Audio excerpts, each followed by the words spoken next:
Let me see your identification. What did you say? I'll tighten those restraints. Scavenger scum. We don't need to see his identification. I will remove these restraints and leave the cell with the door open. My lord. Don't tell us. Don't tell us. Don't tell us. Don't tell us. Don't tell us. Hello, everyone, and welcome to the Sidebar Cantina, the podcast where we talk about Star Wars, pop culture, the coming of fall, or whatever the fuck we feel like talking about. Oh, fuck fall.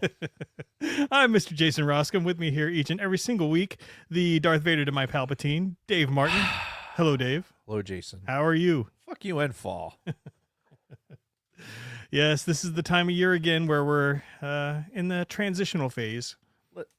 Listen. I say it every year. Mm-hmm. I've said it every year on this podcast for the past 7 years. Mm-hmm. This is the time. Like, I said it in the car to Kathy's, our nephews Mm-hmm. that we picked up. We went to the Phillies game last night, and we drove them home, and they're like, "Oh yeah, we start school tomorrow on Tuesday," Mm-hmm.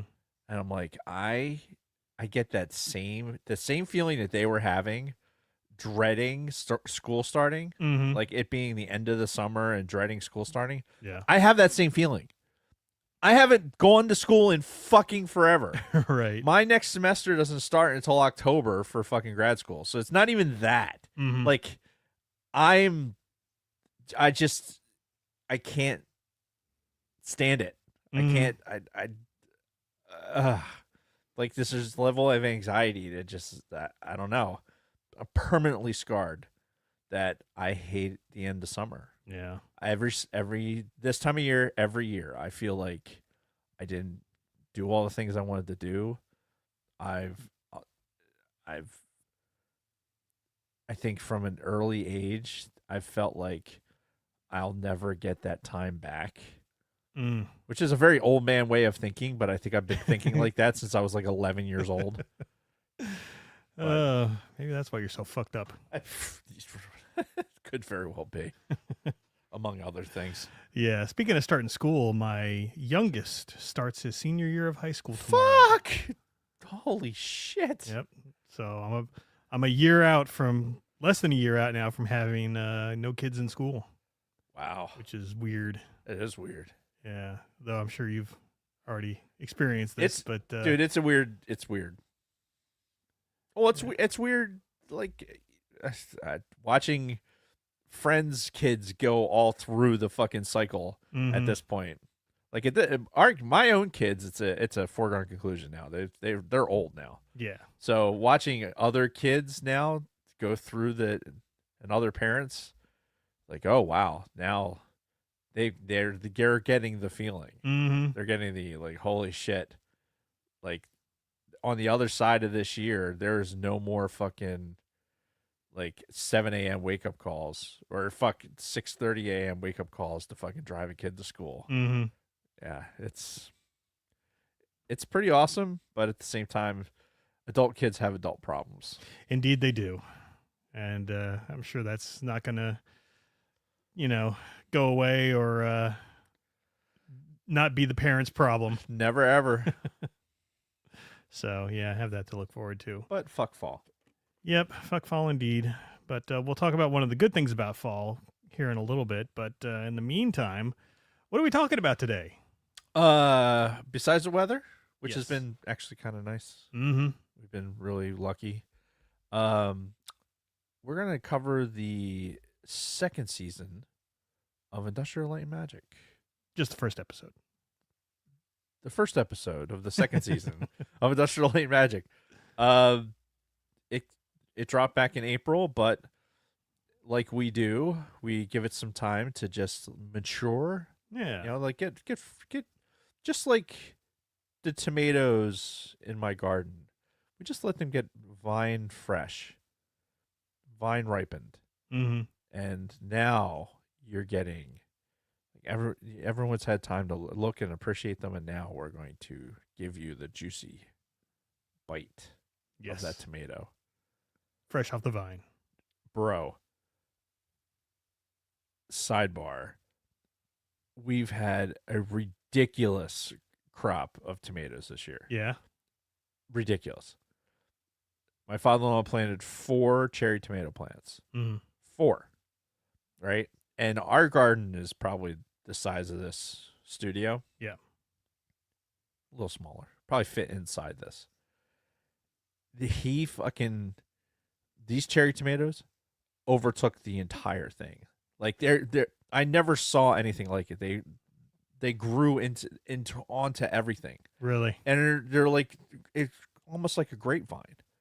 And their cherry tomatoes are like this big. Damn. They're like the size of, quarters or bigger. Mm. And they won't stop. Like we've been giving them away like fucking mad. Yeah. And like Kathy just made some fucking spaghetti sauce, and it's just, like we can't stop that. And that's just the cherry tomatoes. We also have fucking regular tomatoes that right now we still have a lot of green ones that probably aren't going to make it just because it's getting colder and it's not as much light, so they're probably not going to make it all the way through. But dude, so many fucking tomatoes. Nice. And we had a fair amount of cucumbers and stuff too, but just the tomatoes.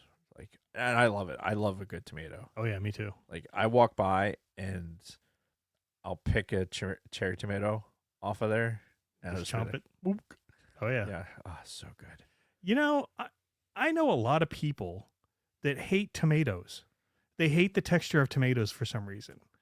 Yeah. And, I hate to tell these people that they're wrong, but I mean, they kind of are. But they are. They're wrong. Yeah. Because it's too mushy. They had a bad experience as a child Mm-hmm. with something that was forced upon them with the tomato. They probably had like some weird boiled potato or tomato contraption, whatever, and it scarred them for life. And it's unfortunate because tomatoes are the fucking best thing ever. Yeah.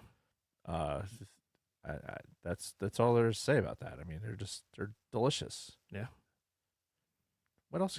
I mean, there's nothing else to say about it. It's like dog food. Tastes just like it smells. Delicious. All right. So yeah, light and magic is what we're talking about this week.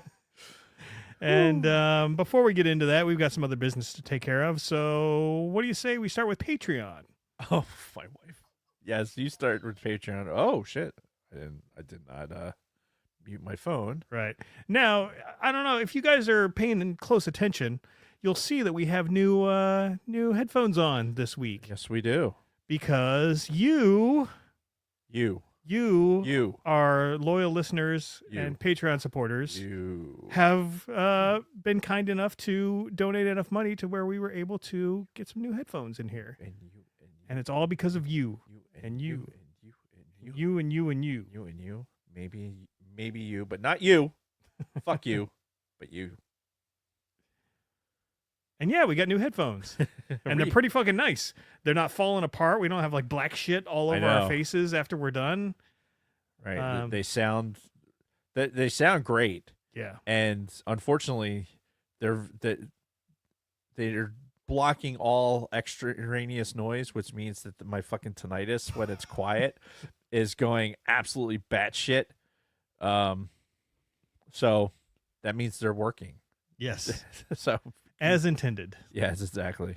So if you're enjoying the Sidebar Cantina's content, consider becoming one of our Patreon supporters. For as little as $1 a month, you can support this podcast and make it possible for us to continue to bring you quality content week after week. See, and it all comes back into the show. That's right. We don't pocket this money. We don't do anything with it except buy stuff for the podcast. Eventually. Well, we save up. Yes. Which is why we were able to afford this after our microphone purchase 3 years ago. We'd like to give a huge shout out to all. What does that mean? I don't know. We'd like to give a huge shout out to all of our current patrons: Frank Kalevich, Catherine Rennick, Dragon Buddy, Lord Helmet Fire, Nick from Swede Studios, my wonderful mother-in-law, Patricia Goodstein, Don Solsky, Wally Frogmore, Chantal from Pop My Culture, Helen Martin, Sterling Azier, Nicholas Schaefer, Kristen Roscom, Carly Vickers, Ivo G, Shotgun Mark, Frederick Martin, David Schmuck, Scott and Kim from the Use and Abuse podcast, and the Orange and Fett Show. If you'd like to consider becoming a supporter, you can find us at patreon.com/thesidebarcantina. Thank you again to all of our listeners and supporters. You are the reason why we have this stuff and we can bring you the show week after week. You. And you're the reason why we do this. You! It's a big finger. You! Yeah, it is. Don't look at it, people. You don't know where that finger's been. It's been in the dirt today. Yeah, the dirt. The dirt. Oh, the Phillies scored a run. Hooray. All right, so I have notes. All right. Sidebar headlines, even. We're going to give a huge congratulations to our brother, Don Solsky, who will be getting married this Saturday to a very sweet and beautiful Erin Skinner. May you have a life. Skinner. Skinner. Is that the Aurora Borealis in your kitchen? Can I see it? No. May you have a lifetime of happiness ahead of you. She had to have heard that. Like, make the Skinner Association. Like, Oh yeah, had to have. you would think. That's immediately where my head went. Yeah. If you're a member of our Sidebar Discord, you are already familiar with our aviation analysis thread. I have been tossing around doing aviation shorts on YouTube. If you are interested, sub to AV8. Oh, I should spell this. AV, the number 8, SHUN photos on YouTube. More info to come. I should have been saying it like I said it because I did say it. But reading my own words, it's just weird and awkward, apparently. So, Oh, good. It's not just me. yeah, exactly. Yeah, that's it. More after the show. All right. So we had a little bit of Star Wars news this week. We did. Yeah. So Starfighter, which we've been hearing a lot about lately, is now officially in production, and they have already revealed the cast. The main cast for the movie. Right. Some interesting additions. One that where the fuck did I go? I had the page up, but apparently I closed it so that I could open up Disney Plus. But anyway, some of the stars, in addition to Ryan Gosling, who we knew, are Flynn Gray, some kid who was in the Wednesday show, but that's already got me kind of like, because it's a kid in it. So it's probably going to be fucking Ryan Gosling with some new kid in tow, having to show him the ropes. And maybe it's flashback intensive. there you go. That's so you need kids. It's a younger Starfighter. For flashbacks. Also has Matt Smith, which I think he's the guy. Matt Smith. I should have done all this beforehand, but yeah, he apparently he played one of the Doctor Who's. He also is in the that Matt Smith. The House of the Dragon series, I think. Yeah, he's also in House of the Dragon, the Game of Thrones prequel. He looks freaking weird. He looks like a Sith Lord, is what he looks like. So hopefully they do something with him where he's like a badass bad guy or something. Oh my god. Imagine if they brought Ship into the canon. I mean, I wouldn't be surprised if they didn't do it someday, but I bet you Ship is canon somewhere. They had to have snuck it in there. I don't know. We'll have to go to Wikipedia or something, find that out. Mia Goth, she's an actress who's been in stuff. I'm going to be honest with you. I have all of these names that you've just mentioned. I no, which is fine. Ryan Gosling is that's annoying. I'm glad I don't have immediate name recognition for everyone. Right. It just I don't need it. Well, there's one person who you should recognize. And that's Amy Adams. Amy Adams is in this? Yes. Yeah, she's cast for a major role in the movie. No idea what or who but yeah, she's in this. Why? Is she playing fucking Lois Lane? I don't understand what's happening. You know, she can play other characters. Can she? Yeah. I feel like she's pretty typecast a lot of the time. Yeah. I don't know. She's just Ditzy redhead. Do that one. right. Like, do it with Superman this time.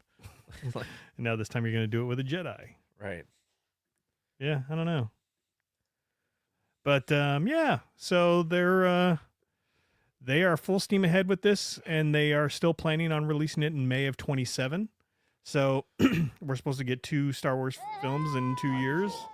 37. My girlfriend sucked 37 dicks. In a row? I had to get around my Diet Coke to Right. get to the board, so Yeah, so extra buttons. So this next May we're getting Mandalorian and Grogu, and the following May we're getting Starfighter. So we'll see how it goes. It's too long. It's too long to wait. Yeah. I hate knowing this far in advance. It just seems time is so precious. Yeah. Like I'd rather hey, guess what? This is coming out next week. I'm like, really? Wow. Yeah. I have something to look forward to next week. Like I'm not thinking about shit 2 years from now. That's just depressing. Think about it when it was the prequels. You know, it was 3 years in between. So we see episode 1 and we're like, well, fuck, now we got 3 years until episode 2. Yeah, but I didn't think like that. Like I did. We didn't. Well, we did think like that, but it was different, right? That whole concept is different now. Like even think about like with the Sacred Jedi text, right? Mm-hmm. When before the Legends material, the Fate of the Jedi series was out, right? And Yeah. because that's what I kind of jumped into it with, like full force, like waiting on the newest book to come out. Mm-hmm. Because before that, I was just catching up on everything that was written already. Sure. So There when was a lot. the new books had come out, I was like, I read that book, and now I'm waiting for the other book to come out. Mm-hmm. So it's like this chasm of time that feels like it goes by. It seems, it's Star Wars movies too, but we looked at that was normalized. Like we knew that it was going to take time because that's how things worked. Mm-hmm. It took time to get things released. It took time for a movie to make it to cassette Yeah. or DVD. Like this, there wasn't instantaneous things. So our concept of time and how we get things is now different. Oh, sure. And it just how I just saw the new Superman movie the first week of July, and last month it was already on, Really? on digital. Yeah, I think it was in theaters for 5 or 6 weeks before they put it out on digital. really. Yeah. Which, and that was one of the biggest movies of the summer. And they still had a quick turnaround. How the hell does it even make enough money in the theater? Like, is the idea that you're going to have it, all right, let's make it for home release and people will enjoy it to the point where maybe they'll go to the theater and see it? I don't know. I don't know what their plan is, but, we're talking multi-million-dollar corporations. I would like to think they know what the fuck they're doing. Yeah, I mean, that's fair. I mean, they're trying to make money, so you would think that their decision tree is going to be the right one. Yeah, especially with this new Superman movie, as it was supposed to launch this new DC universe that they're doing. Right. But saying that, as we're talking about it, Mm-hmm. then the Boeing shit that I went off on last week, Mm-hmm. if I apply that same, like, what happened to Boeing, and let's now apply it to, like, Disney and to, like, the Marvel product, Mm-hmm. or even the Star Wars product, it's like you can have this same, like, very tight story and, like, okay, here all the continuity and the canon and everything else. Like, and these people that's all they cared about was like, okay, maintaining the continuity of these characters. Mhm. And then you brought money people in, and all they fucking cared about was that. And so the fucking story goes completely to shit. Yeah. That's happened a time or two in the movies. Yeah. Look at the Tim Burton's Batman series and where they ended up taking that. Yeah. It's all about the Benjamins. Mhm. All about the money. So as soon as that money's involved, man, it's fucking very easy to get things off track. Yeah. Much like me, I am off track. Yeah, so the Starfighter, it's apparently set though. They're not actually fucking this one up. Of all the movies that they've tried to get into production, this is the one that they've been able to push to the front. So we'll see. It's I don't know. I'm not gonna get like super excited about it, but at the same time, I'm not going to get excited until we get a trailer. yeah. Give me a trailer. Let me see what this thing is going to be about. And then, because I don't have any idea. Yeah. Like, what the fuck is this going to be about? Because here's the thing for me. Like, I'm very lukewarm on this right now. Mm-hmm. And it's because I'm a Star Wars, like, all right, the TIE Fighter is like the holy grail for me. Mm-hmm. And Starfighter, even if they're just focusing on X-wings or doing whatever, right? They're still going to be battling other ships. Mm-hmm. There's going to be space combat and everything that's happening. If you fuck that up, if you somehow fuck it up to the visualizations and like what's going on, and you somehow make the cockpits unrealistic to what we know is in the Star Wars universe, and you just like that would upset me. Mm-hmm. And I mean, it's easy to do. Upset me, I guess, but it'd be easy to go into Star Wars and kind of like, hey, we don't really necessarily have this complete picture of everything that happens, like in the cockpit of a Y-wing. Like, we don't. So this is our idea of it. But if they go too far and like, that's not how that would work. Like, and then it just be Not how the Force works. right. Like, you're gonna have a bomb. Like, it just bombs in space. It just like it just I don't want to see them.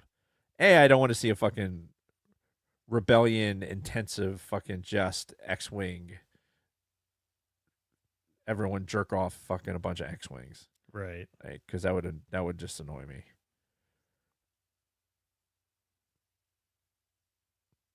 Give me some TIE fighters. Show me some TIE pilots.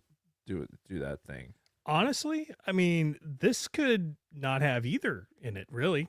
Like, because all we know is it just says Starfighter. This guy could not even be associated with, the fucking New Republic or whoever. That to me would be worse.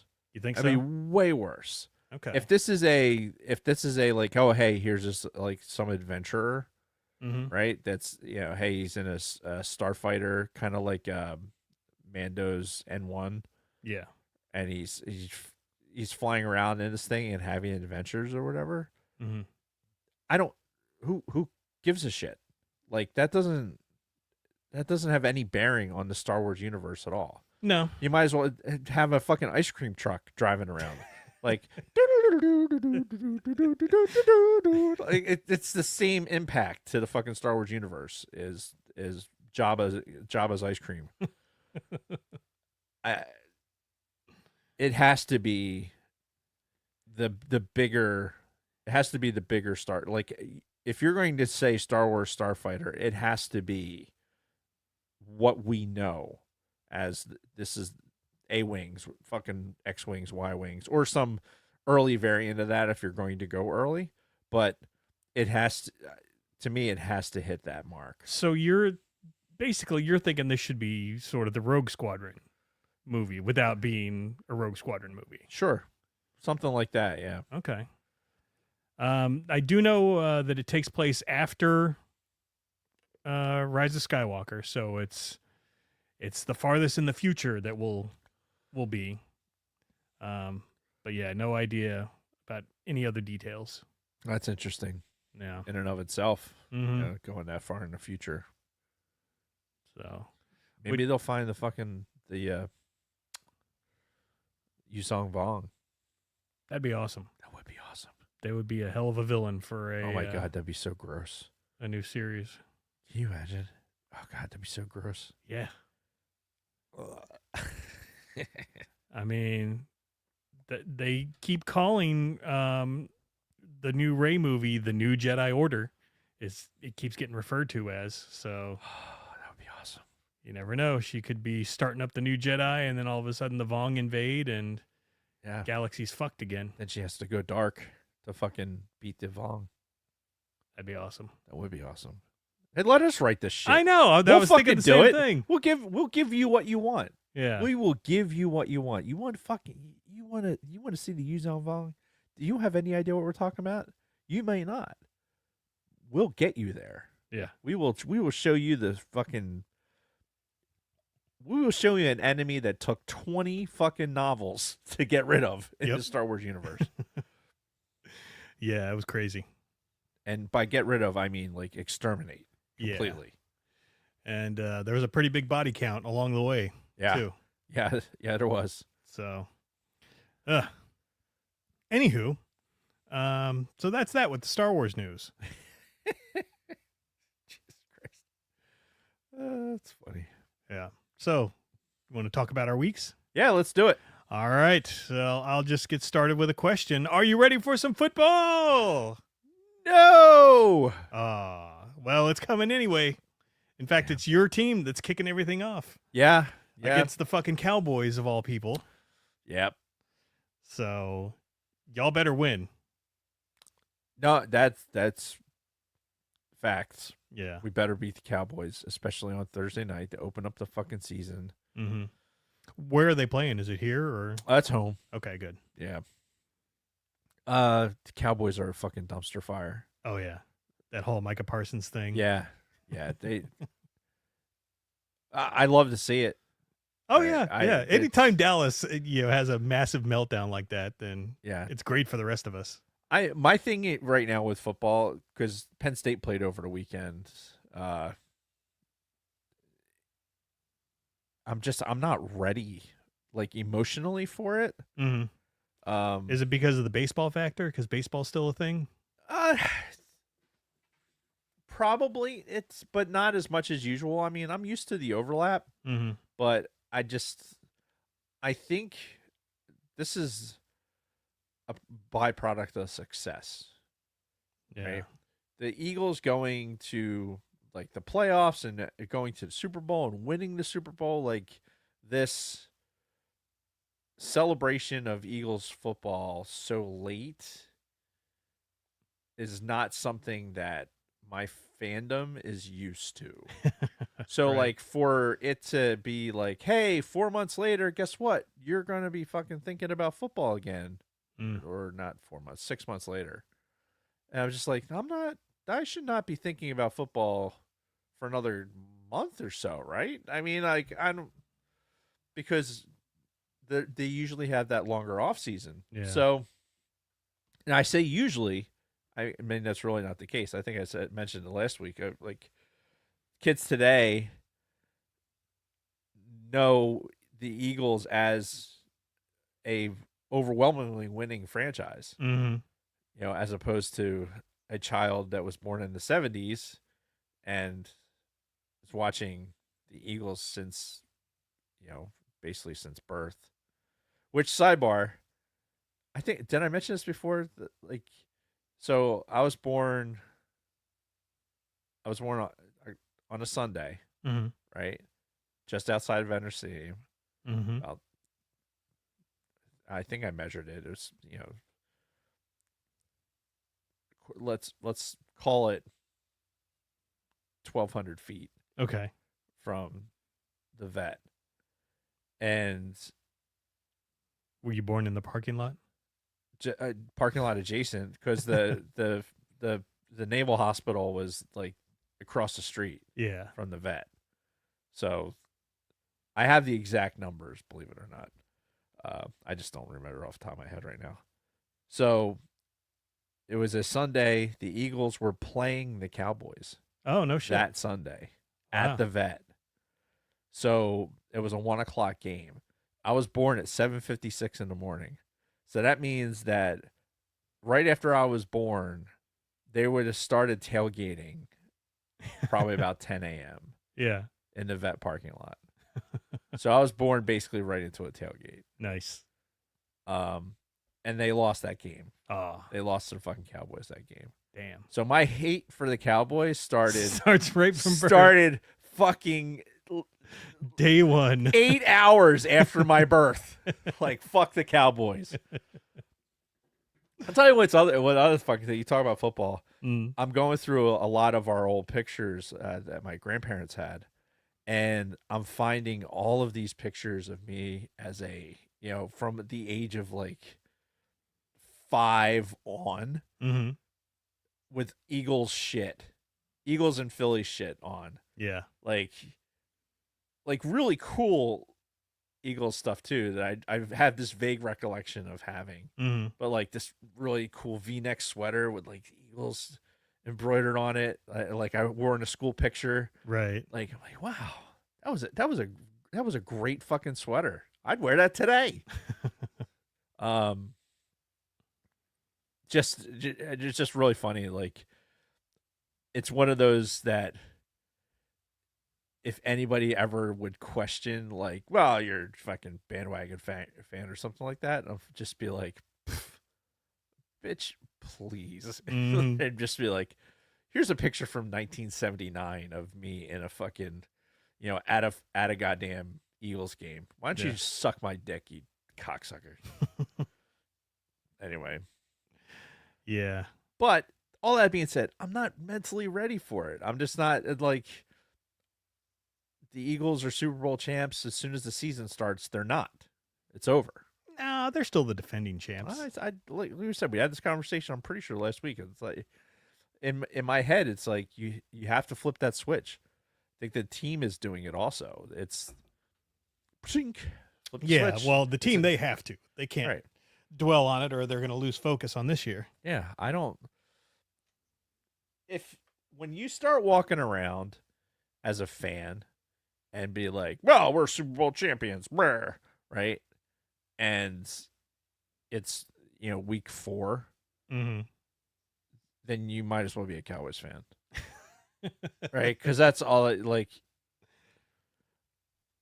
I mean, I appreciate the fact that we won Super Bowls, and I will celebrate that fact. Mm-hmm. But right now for this season, while we're in it, I'm going to focus on this season. Right. Like what happened last season does not beget this team. So Okay. this season's over, and then I'd be like, well, we're still as a franchise. And when I defend my franchise, I'm going to look back and go like, oh, here's our 2 Super Bowl wins within the past, so many years. Yeah. This is how many times we went to the Super Bowl in the past 5 years. I'll use that as a defense, to defend the franchise. Mm-hmm. But in season, nope. Square one. It might as well be Rich Kotite on fucking sidelines with Rodney Peete as a goddamn quarterback. I don't give a shit. Rodney Peete. It is 0-0 right now. So they gotta prove to me that they're gonna fucking win again. Yeah. Well, I mean, again, like I said, you got to beat the Cowboys. That's. Yep. I don't even want to think about if they don't. You and me both. You Um, and me both. I'm going into this season cautiously optimistic with the 49ers. I know that they've got some issues that they're going to have to work through, mostly dealing with injuries at the wide receiver and running back spots. So is McCaffrey healthy? As far as we know, he didn't play in any preseason games. Okay. He doesn't seem to be a heavy participant in training camp. So I don't know. I don't know if they're just like kind of babying him because they don't want to fucking have him snap something else before the season starts. Probably. But you know, the idea of him staying healthy for an entire season, I think, you know, nobody believes that that's going to happen. Yeah. So they've been making all kinds of deals for, you know, backup running backs and wide receivers. They can't seem to keep a receiver fucking healthy on their roster. Every time they sign somebody, he fucking gets injured. So, but they're playing Seattle this weekend. I have a good feeling that they can beat Seattle. But besides that, I don't know. I don't know how this season's going to go. Yeah, it's going to be tough. But Micah Parsons has been dealing with an L4, L5 facet joint sprain in his back. And he may take an epidural injection prior to Sunday's game. oh, jeez. And didn't they just make him the highest paid player at, or the highest paid defensive player? Oh, I period? don't know. I think they did. Maybe. I mean, he's still a great fucking talent. Oh, sure. He's going to, and he says he's going to play. Yeah. Shoot him up and he'll be fucking fine. Yeah. God damn it, Reggie Ray. Reggie Ray stays in this football game, god damn it. Anyway, moving on from football, took the family out to see the new Naked Gun movie this weekend. how was it? It was fun. Yeah. It was, we all laughed out loud at a couple of points. We were the one of two families that were in the theater. It was completely empty besides that. Where was this? Down the street? At the Cinemark, yeah. Apparently it didn't do very well, box office wise. But we went and saw it because Kristen and I are fans of the original, and we showed the boys the original not too long ago. And we decided to go see this one, and it was good.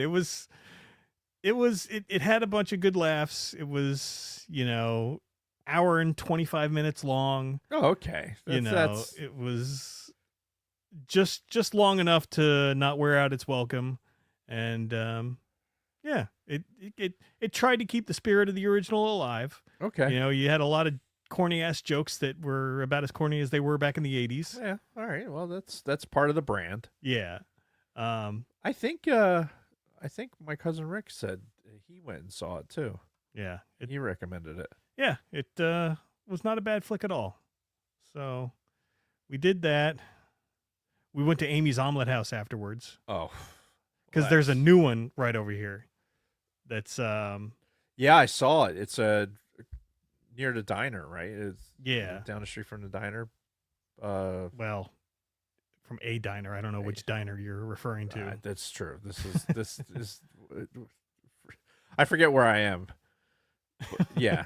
The diner, We drove by it the other night. I'm like, "Oh, look, it's huge comparatively." Yeah. Like the Amy's that's in Merchantville or Pennsauken is small compared to that. Yeah.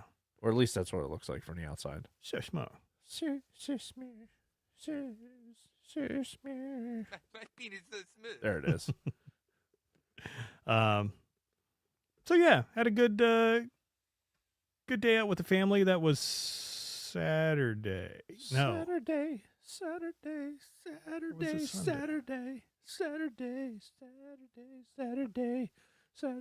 I can't remember if it was yesterday or I can't remember if it was yesterday or Saturday. I feel like it might have been yesterday. But all right. Yeah, no. I'm getting too old, man. Yeah, dude. Well, having this extra day is like it just throws off everything. Mm-hmm. It's like, wait, today's like I drove by Chick-fil-A and there was people in line. I'm like, wait a minute. It's Sunday. Oh, it's Monday. That's So if you ever need to like recage so what day it is, drive by a Chick-fil-A. Yeah. Like, oh, Chick-fil-A's closed. There's nobody there. It must gotta be Sunday. Yep. There you go. Okay, so that's all for my week for now. I had something else, but I forgot it. If it comes to me, I'll bring it up in the middle. Jason's pulling a Dave where he had something and he couldn't remember it, which is it's just awesome. And Dave actually wrote down shit for this week.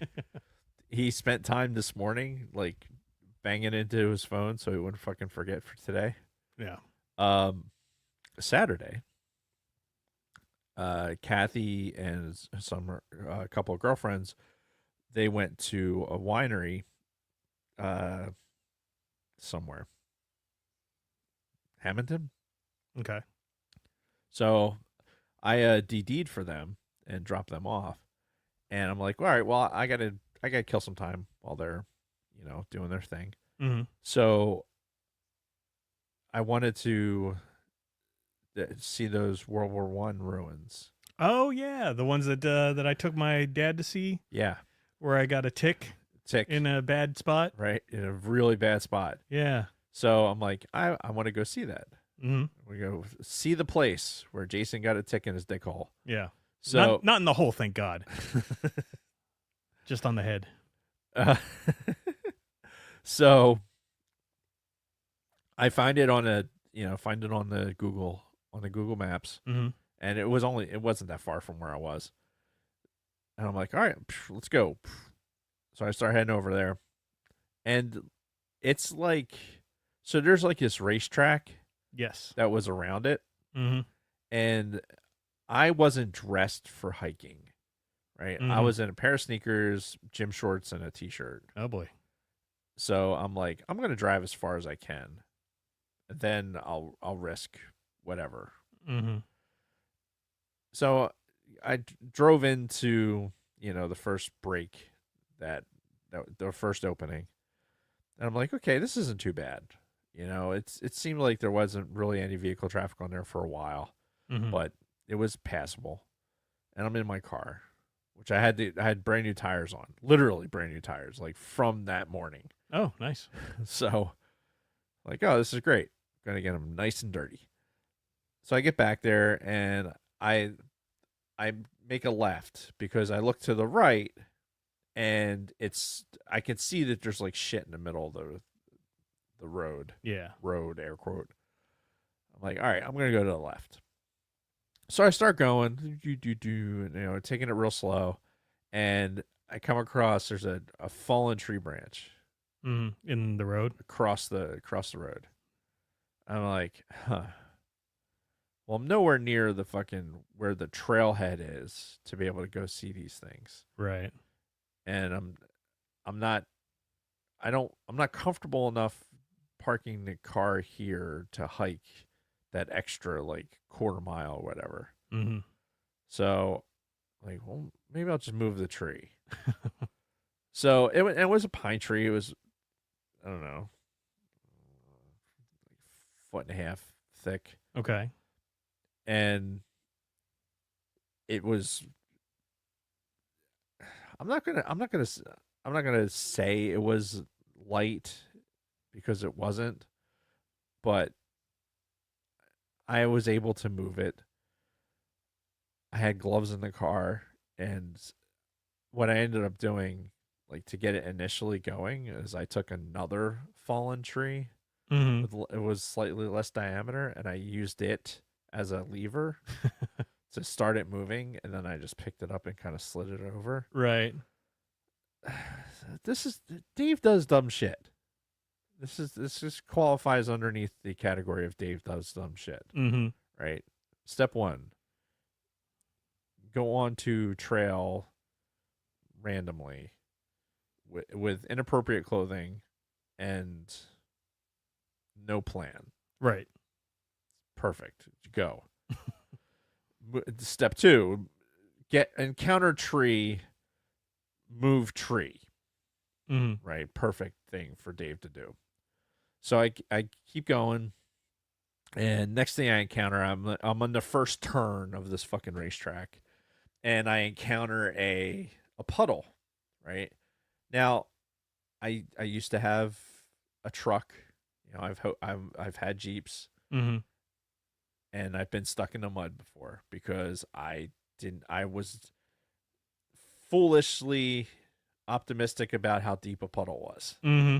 So not today, ISIS. I'm not fucking trying that shit. Not when I have to drive, these women home. Right. So I got out of the car and broke off another stick from somewhere, and I'm like probing the puddle to see, it's like, all right, this puddle is passable. So cool. So I just kind of cheated it to the side and get around the first puddle. All right, here we go. Keep going. Encounter another fallen tree. This one's a smaller, so I ended up stomping on it a couple times, and it kind of broke into pieces, and I chucked those across. And I'm still like not even around the full turn yet. And I need to get to the other side, the other straightaway, to get to the fucking trailhead. Right. So I get to the second quarter of the turn, and there's another puddle. Like, fuck. And I could tell that this puddle is a puddle. It is one of those, like, I dare you puddles. Oh yeah. So I'm like, so I get out, I start poking at it. I'm like, nope, there's nowhere to go around it. There's no, like, shit. So now I got to Austin Powers K-turn around this thing and head back the other direction. So I'm like, oh well, maybe I'll press the test. I'll head the other direction, and I'll try heading towards the spot where I thought it was blocked, but maybe it's not as bad as it was. I've already moved one tree, so what's moving another one? Right.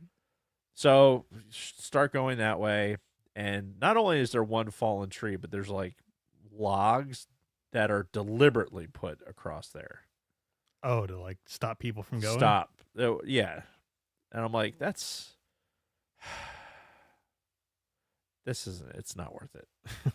So I ended up backing out, parking. I throw the drone up to see maybe if I could fly the drone over to see if I could see some of the ruins in the drone. Yeah, no, nothing. The canopy was too fucking thick because it's summer. The trees are all full. Yeah. So it was a mission failure all the way across.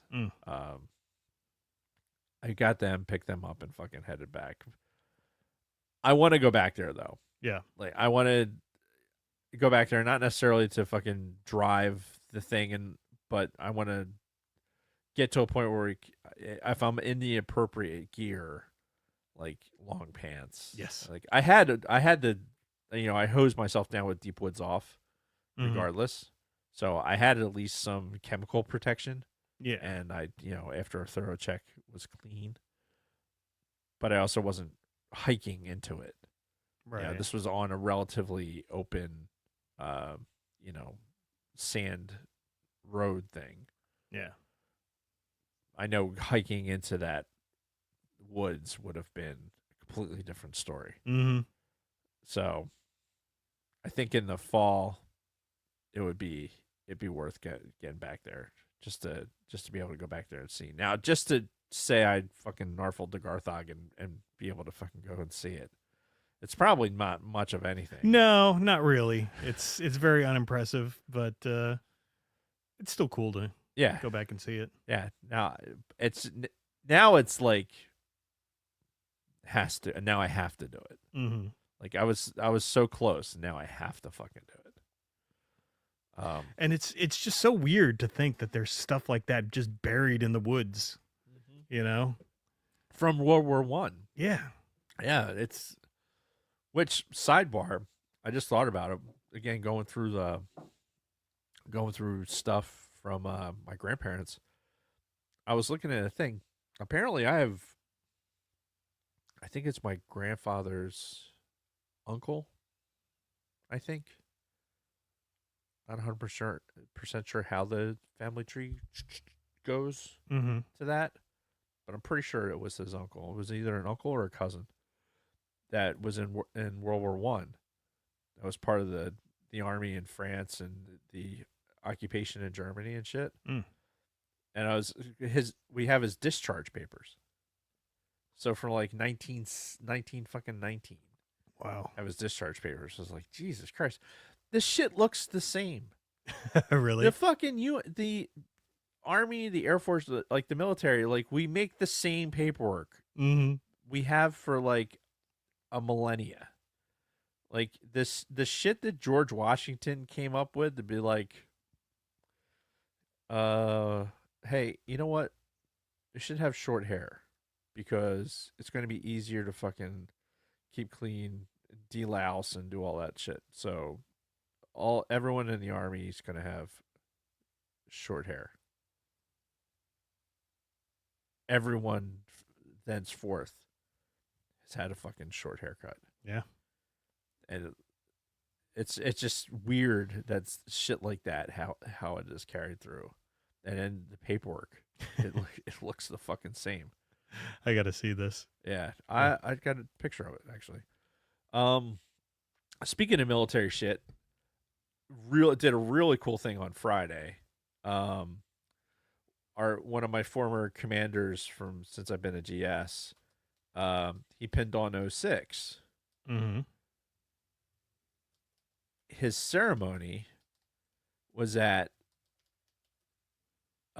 Ravens Stadium down in Baltimore. Nice. It was in the end zone in the touchdown club. Huh. So like, I didn't know the stadiums would let you do something like that. yeah, he's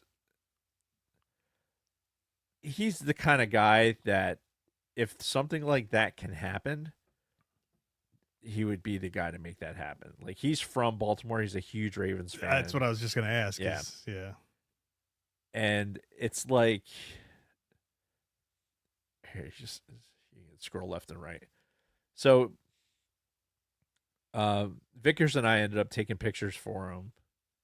Saved us some money on a photographer. Yeah. And it was a small group of people that were down there. But the Ravens, the guy that was hosting, he actually, we had the stadium in the background. The weather was perfect. And then they took us down to the locker room. Mm-hmm. Did like a tour, and in the Ravens visitors locker room, like by the laundry, there's like they have this room that has all these signatures from players from all over, Like visiting players? yeah, visiting players from all over the years. Huh. And there was let's see if I can find it. It's probably fairly close to what you were just looking at. Yeah, I'm going to speak to this and then we'll but let's see if we can resolve that. There we go. So on this wall,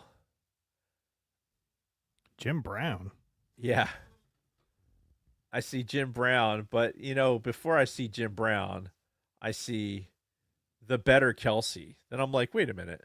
So you see Travis Kelsey. This is the signature up here, right underneath Jim Brown. Mm-hmm. Then underneath that is Jason Kelsey, number 62, the better Kelsey. And that shit is just fucking hilarious to me. Yeah. Because that's not recent. That's obviously been there for a while. Yeah. Yeah, because that was Travis's was dated what, 2021? It's not dated. Oh, okay. It just says "Go Chiefs."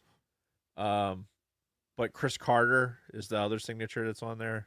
But that's kind of like what the room looked like. Oh shit. Yeah, they were all over the place. Nice. Like I had to take a bigger picture to try. I haven't even looked at all the other signatures yet.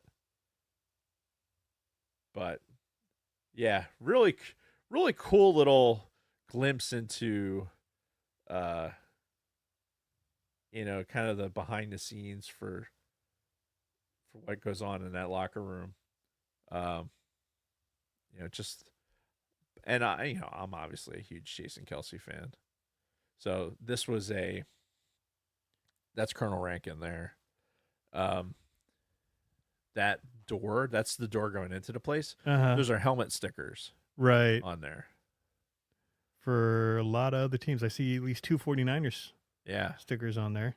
Yeah. So that's the door that goes into the visiting locker room. Right. But yeah, so you have the door that has all the football helmets. Something. Focus. God damn it. Enhance. Anyway, I'll probably post some of these in the Discord channel. Okay. So join our Discord. It was cool seeing the Reds, like actual Redskins fucking thing. Then Yeah. here, this was, yeah. Oh, nice. Yeah, just down in the fucking end zone, Chilling. for a promotion ceremony. Like you do. Chilling with the Ravens. Just it was really cool. Really cool of the organization to be able to do that. Yeah. I think that's stuff like that's probably out there for people, like especially for military. It's just a matter of like you have to figure out who to engage with. Yeah. And I think that's it's something that Gabby had mentioned. That's his call sign. But something Gabby had mentioned is his success has been with his connections, right? His human connections, Yeah. like, and how he connects with people, and it's 100% true. Like, if you have a positive connection with somebody, like that carries so much further. Yeah. I And can see that. that's all great stuff. In that same breath, I don't need to have any more connections. Like I don't want to meet any more people and have more relationships. I don't have a desire to do that. I don't know about you. I don't know if you feel the same way. It's like, no, I'm not going out there trying to, meet people. meet new people and Like, I don't know, make additions to my life. right? I just feel like there's a limited number of people that, like, I know there's too many people. There's too many people. I look back at how, like, my grandfather, how he can maintain all these relationships. Mm-hmm. And I'm like, I don't want to do that. Like, I have a core group of people that I want to have positive interactions with. And then everyone else, I don't really care. Yeah. Right? Which is wrong. I know it's wrong. It's not a good, healthy way to be, but I don't fucking care.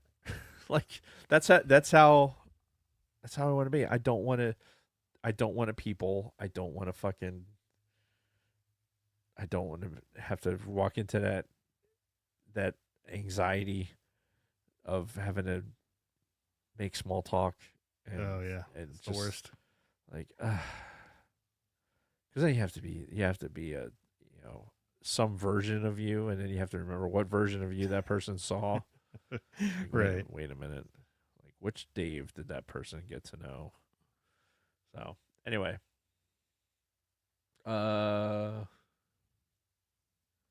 Is that it? Is still your week? I think. yeah, I'm good. I was just looking at the chat. All I saw Apparently was a there's- lot of people are talking high on the Sith. The Sith are cool. Well, I mean, duh. Yeah. Talking about Revan and Maul. Yeah. How do we get into that? I don't know. A lot of good conversations happen in the sidebar chat while we're doing the podcast that we're not even privy to. It's just all kinds of weird shit gets talked about. Oh, we got Skyrim clips. It's- Started a conversation. The chat is where I learned about pegging for the first time. What? Yes. Somebody was, I think it was David Schmuck was talking about it in the chat, and I asked the question live on air, like, what is he talking about? And Yes. then it had to be explained to me. I'm like, oh, Yes. well, You learned so much here at the Sidebar Cantina. yes, indeed. Some things you just didn't want to know. Yeah. Before we start on the main topic, since it's about that time, Mm-hmm. I am going to refresh my beverage. All right. Do you need something? I am good. All right. So I'll be are we taking an official break, or No, you just? I'm just going to go get a soda. All right. God, these are nice. Yeah. Swede's in the chat, by the way. Oh yeah. Thanks, Nick. You're the one who suggested these. So. Well, Tilly, the official band of the Sidebar Cantina is in the chat, I should say. Oh, wow. Till the end. Yes. They're all here. Well, I don't know about all, but. Oh, there's no Dr. Thunder in here. No, I had the last one last week. Gotta restock. I know. Yet another gift from our loyal listeners. Yes.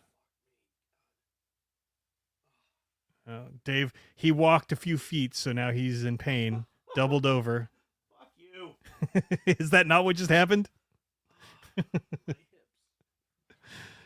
I will have you know that my amazing and beautiful wife had me digging holes to plant trees right before I came here. Like I literally washed my knees to get the fucking mulch off my knees and my arms and fucking get the dirt off mostly, Mm-hmm. and came here for the show. Surprised you didn't take a full shower. Dude, if there had been time, I would have. Yeah. But since there wasn't time, and I enjoy getting here early so you can listen to me bitch about work and all the other stuff. 'Cause Indeed. That's usually what happens. I get here and just fucking have verbal diarrhea about fucking my shenanigans at work. Yeah. It's all good. Anyway, what are we talking about? Light and magic. Woo! Yeah.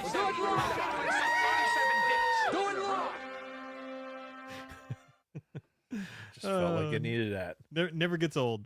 So yeah, let's talk some light and magic. This is the new season. Why does my voice sound different? Sounded like I was far away for a second there. I don't know. Can't control the volume of my voice. Anyway, I don't know. Maybe something modulated and it just caught up to it. either way, yeah. Why do I sound weird to myself now? Sound like I'm in a tin can. Hello, does this microphone work?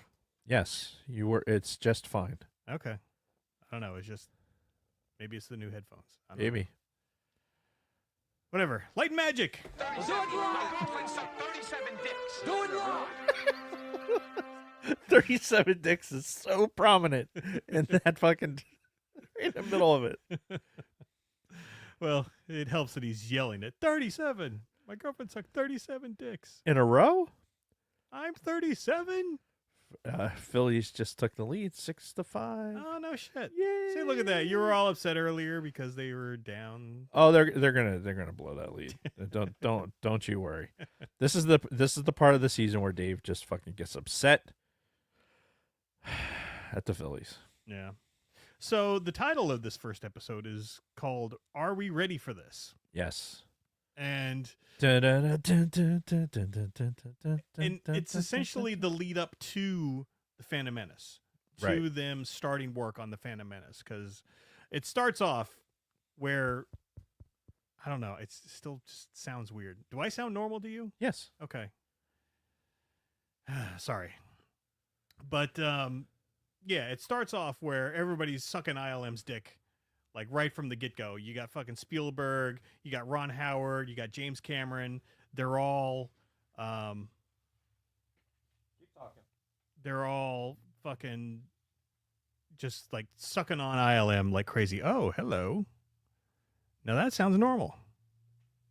I just bumped your volume a little bit. Okay. Huh. Yeah, I wonder why it. Oh. Oh well. Anyway, so ooh, it's a little loud. That might be too loud.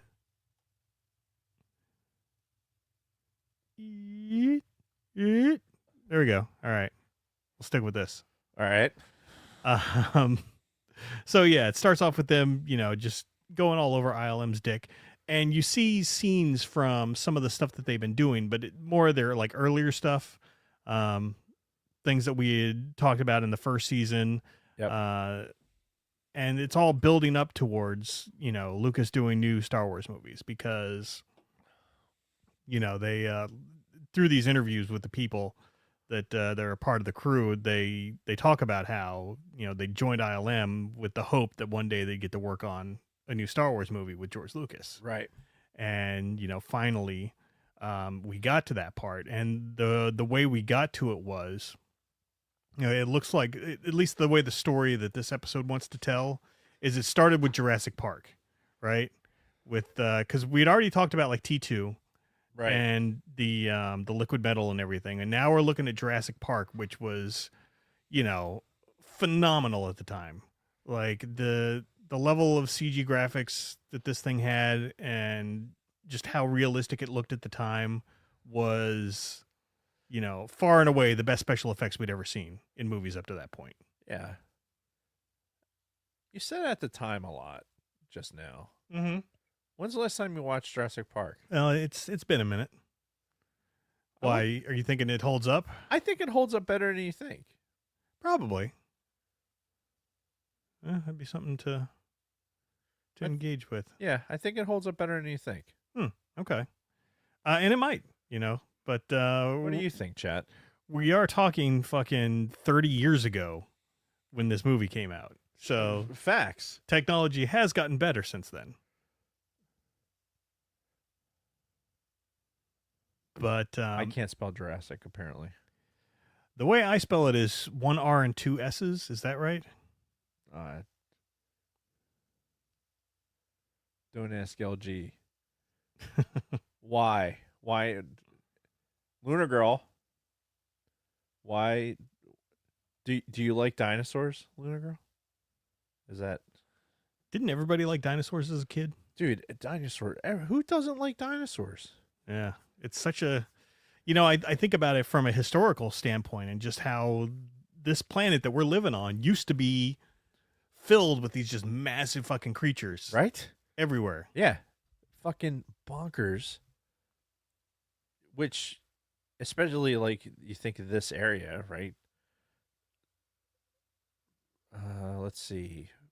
Probably due west of right where we are, about maybe 5 miles due west. Mm-hmm. The first dinosaur fossil was found in North America. Oh, really? Yeah. Oh, I didn't know that. Yes. Right in Haddonfield. Huh. That's why there's a statue of a fucking dinosaur. If you are on Kings Highway, Yeah, there's a statue of a dinosaur. I think so. That's why. Oh, I'll be damned. Yeah, there's a whole little like kind of park area that's right there. If you go back, like where that statue is, and you kind of go back, there's a whole area for it. Oh, shit. And I haven't gone to it yet. There's at Rowan University, they have this whole big fossil exhibit.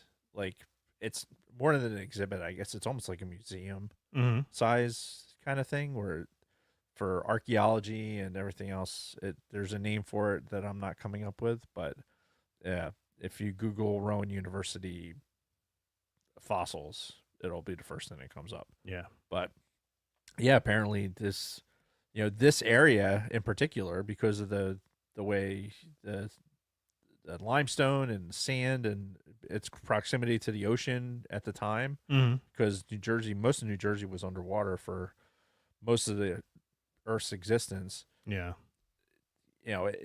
And the Appalachian Mountains being the oldest mountain range on the planet, Mm-hmm. then it just happens to have a lot of this activity is here. So anyway, fun facts. Yeah. I'm here for you. Yeah, I don't remember how we got onto that, but Jurassic Park. Jurassic Park. Dinosaurs. Jurassic Park! Dinosaurs. Kathy actually said something yesterday about it. Mm-hmm. Like, we're walking by and there's Jurassic Park Lego. Uh-huh. And she's like, why is there Jurassic Park Lego? I'm like, dinosaurs. Yeah. Kids like dinosaurs. Yeah. It's a universal. Whoa, whoa, whoa, whoa, whoa, whoa, whoa, whoa, whoa, whoa, whoa, whoa. Lunar Girl. Whoa. What? Holy shit. Luna Girl is throwing some massive shade at some of the greatest movies ever made. This is. Wait a minute. This is a whole. What? This is breaking news, people.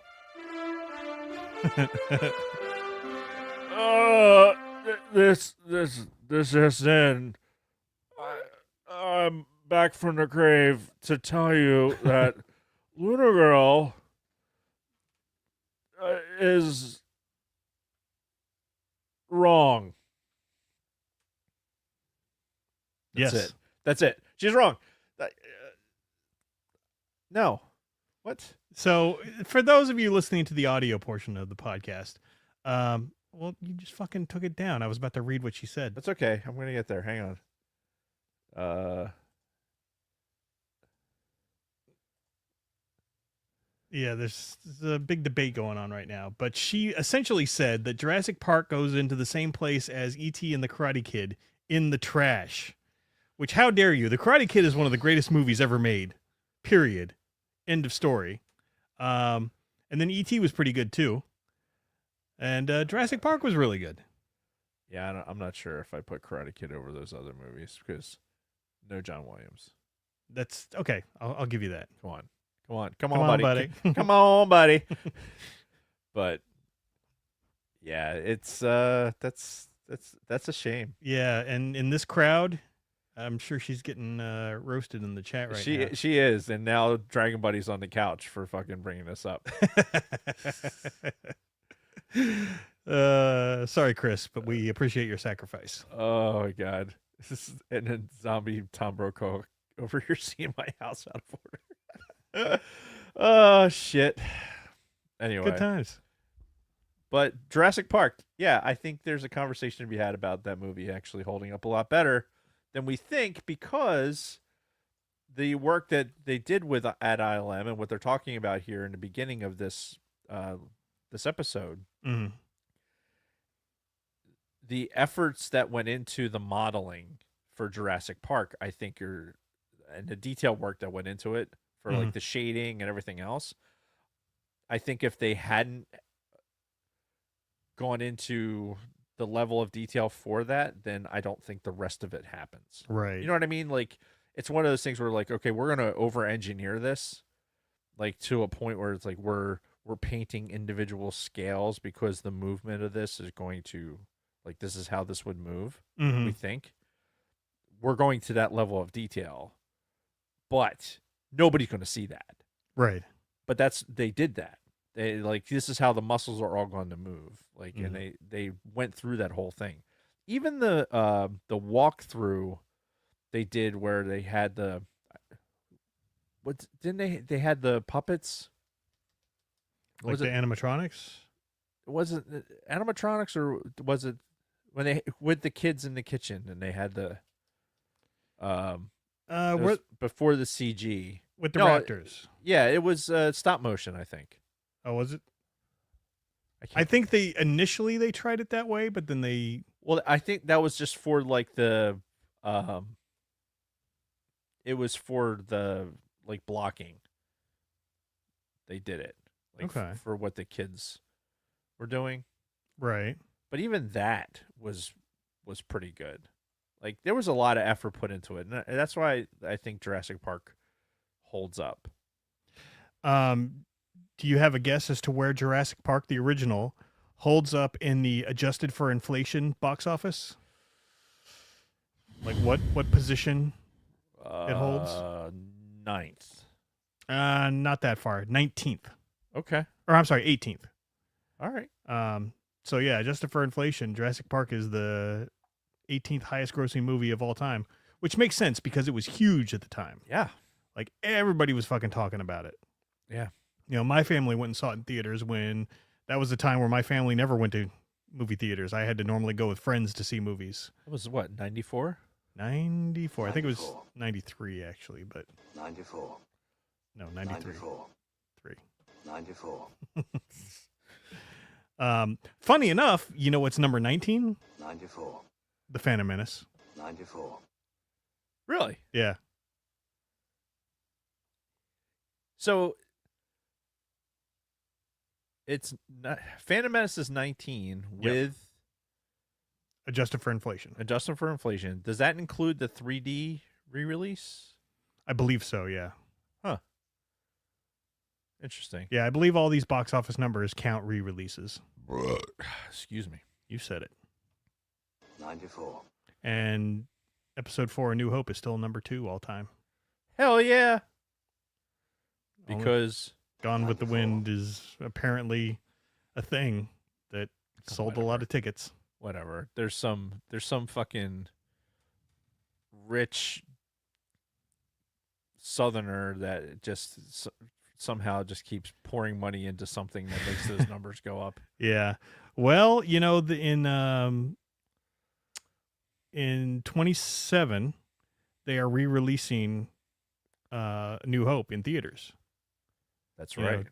to mark the 50th anniversary. Uh-huh. So what we need to do as a people need to come together and we need to watch the shit out of this fucking re-release. And Yeah. we need to bump it up into that number 1 slot. Well, there's a couple things that are going to happen. Mm-hmm.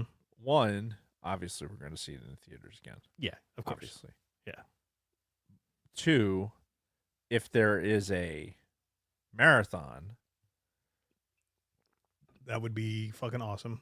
I Yeah. think the last time, well, I think what ended up happening the last time was there wasn't one local enough where it would have worked out. no. Hopefully, in the next couple of years, there will be one local enough where it'd be like, okay, this is feasible. Yeah. And I'm willing to travel a bit because I have a fuck ton of Hilton points, and Yeah, as long as we can get a hotel close to the theater, yep, then yeah, I'd be down. because we got to be able to fucking, nap, shower, do whatever. Mhm. You're going to know certain parts where it's going to be like, all right, I'm going to go take a shit. Yeah, Like- this is a good time. Shit, shower, shave, come back fresh. A lot of that'll happen during The Last Jedi. Yeah, probably. I think the entirety of the fucking Canto Bite sequence would be the appropriate time for that, Yeah, yeah. or for nothing else, just to take a nap.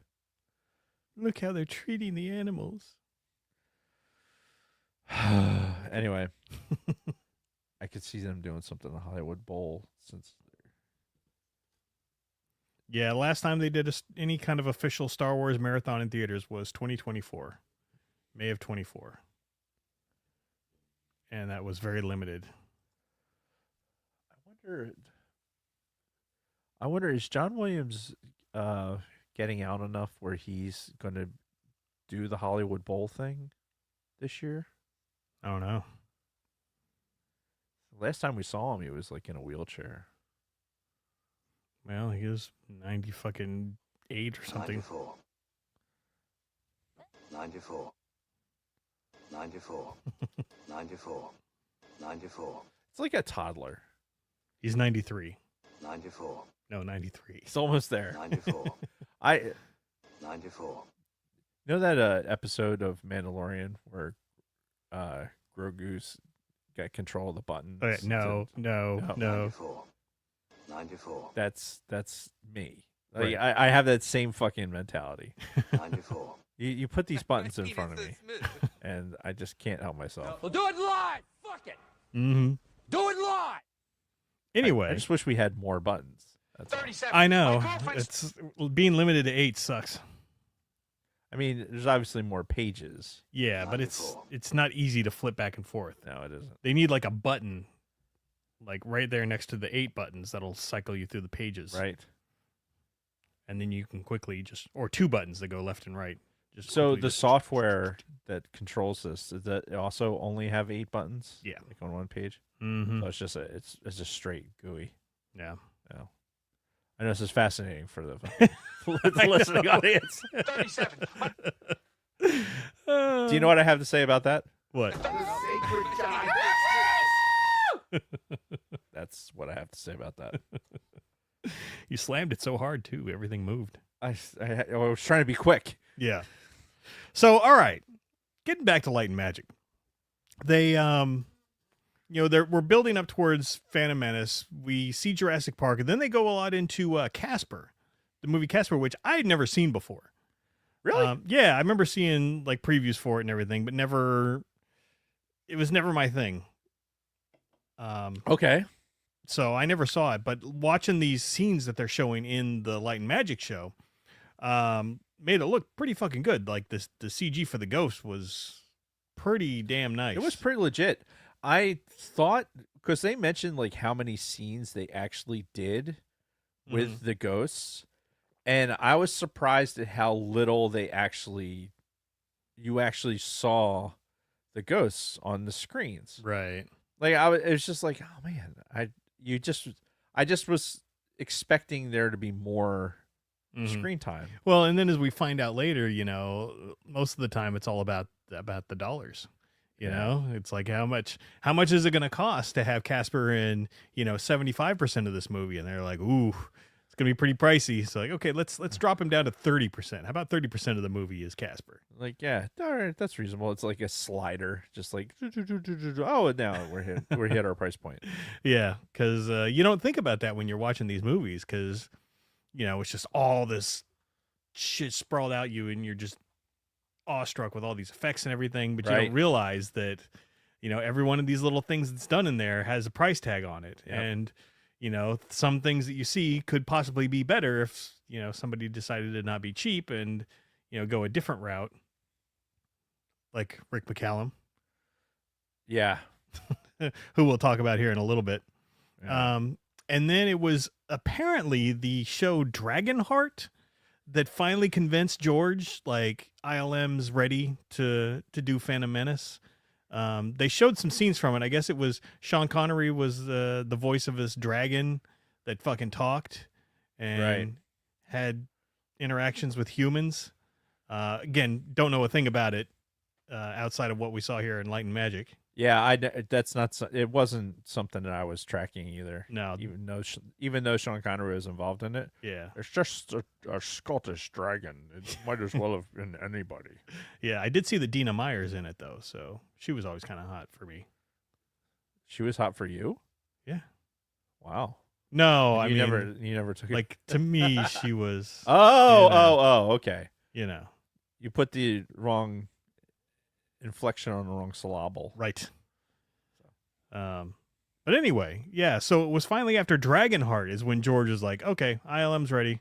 Let's start working on this. Right. And he gathers everybody at ILM together in one of their meeting rooms, and he basically tells them, like, hey, we're starting Star Wars next, so let's start having some meetings. Did you fucking imagine being in that room for that meeting? Be like, oh, I guess you're wondering why I gathered you all here. Right.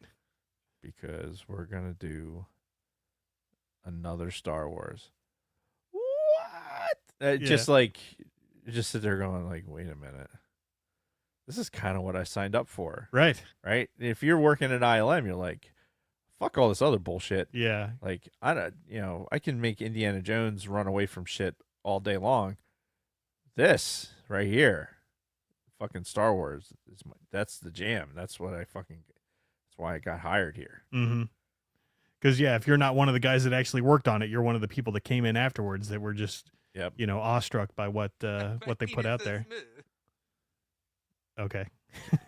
Came in. Oh.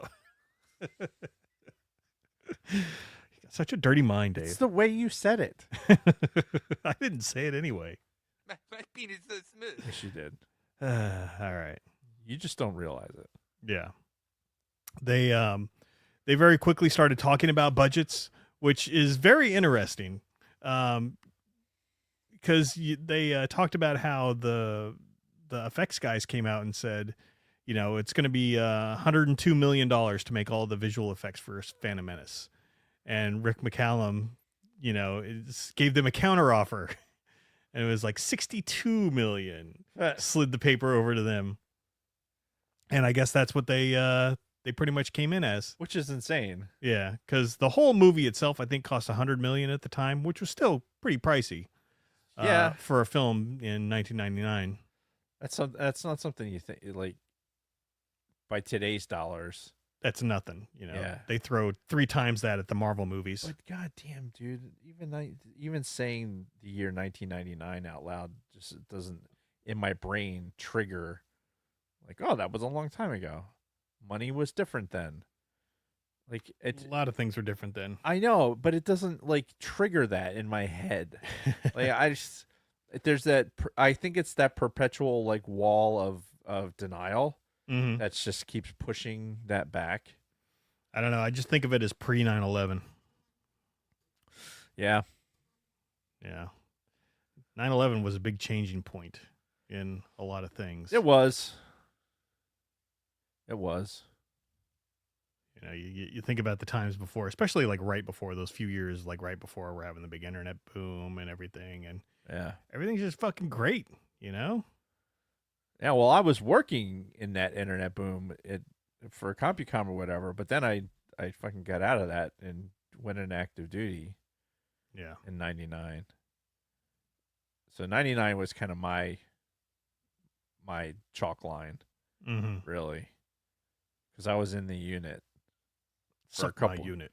for a couple years before 9/11. Yeah. So like, And you got to deal with some other nonsense that was going on in the world yeah, in the interim. But yeah, I still think of 9/11 as just like something that just like changed, like the economy completely changed after that. Just everything. Everything seemed different after that. Yep. So Anyway, yeah, so budgets. Budgets was a big thing, and they brought in Rick McCallum. So a lot of the footage that they showed in this was stuff that they showed from that In the Beginning documentary, or From the Beginning, the documentary that came with the episode 1 DVD. yes, The documentary that was so good, some people said it was better than the movie itself. right. So we got. I think I made that comment because we talked about it years ago. Yeah. I think I made that very comment. Mm-hmm. Which I would disagree with now. Now that we've come to appreciate the prequels, I think. Yeah, I think Phantom Menace is better than the documentary, but I would agree. we digress. Sorry, you're distracting me. You're so easily distracted. I know. I'm like a fucking dog. Squirrel. You're easily distracted, and I'm just easily Distracted. distracted. It's not good. No, especially when you're trying to run a. Two captains Podcast of here. ADHD. Oh, that's great. What could go wrong? Like, Yeah. So, but yeah, a lot of the footage is from this was taken from that, or we're seeing additional footage in addition to what right. we saw in that. But a lot of Rick McCallum stuff, and they brought him back because he was retired, I think, from working on movies. He's been just chilling for the last several years, but they brought him back for this Light and Magic documentary, and he did an interview talking about how things were at the time, and he was referred to as sort of the mob boss of He seemed like Lucasfilm. He seemed like he had that kind of way about him. Mm-hmm. And I always remember too from that documentary, the next morning after they had that big sandstorm out in Tunisia where they were filming, and he's on the phone the next morning with George Lucas, and he's like, "We are completely fucked," and yeah, it's cool seeing some of that behind the scenes stuff, especially with a guy like him and what he was in charge of, and yeah, because people that have real attitudes and are not afraid to actually like be demonstrative about it, because that's how fucking people are. Oh yeah, there's people in the backgrounds that are going like, "What the actual fuck is going on here?" Or at least you hope there is, right? And then you hope that those people are being listened to.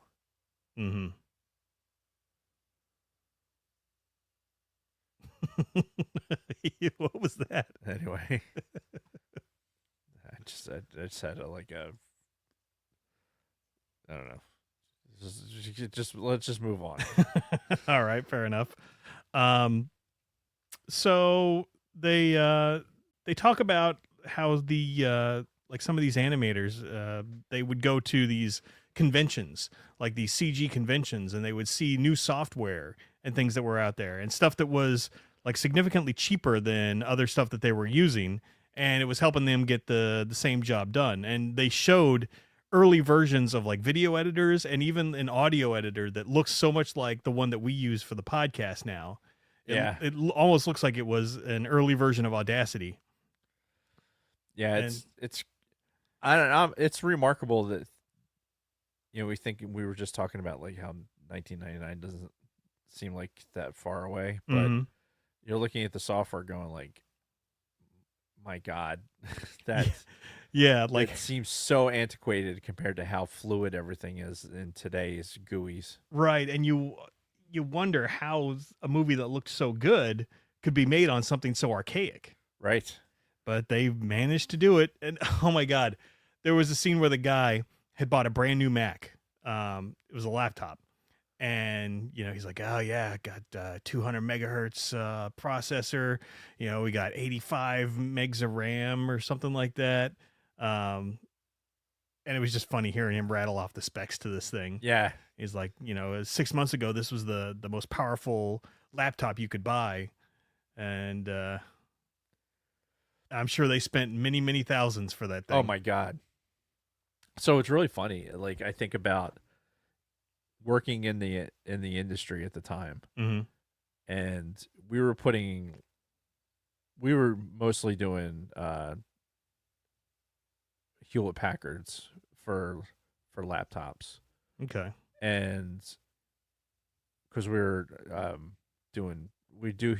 build the order Hewlett Packards, and then we do like warranty servicing on Hewlett Packards. And if we weren't doing Hewlett Packards, we were doing Toshiba's. Toshiba had a huge push, at least in the business world, for laptops. And honestly, the Toshiba product was more reliable than the Hewlett Packard product. I believe it. But when it broke, it fucking hard broke. Like, it was like, no, that's done. That's fucking garbage. Yeah, the way you fix this is close it up, throw it in the trash, and go Right. buy a new one. Right. There's like, yeah, it was bad. But the Mac guys, so in the way that our building was structured, like the Mac guys were kind of over in a corner, like ostracized over in a corner, and they had specialized techs that were only just working on Mac stuff. And you look over there and you're just like, what are those guys doing? What are they working on over there?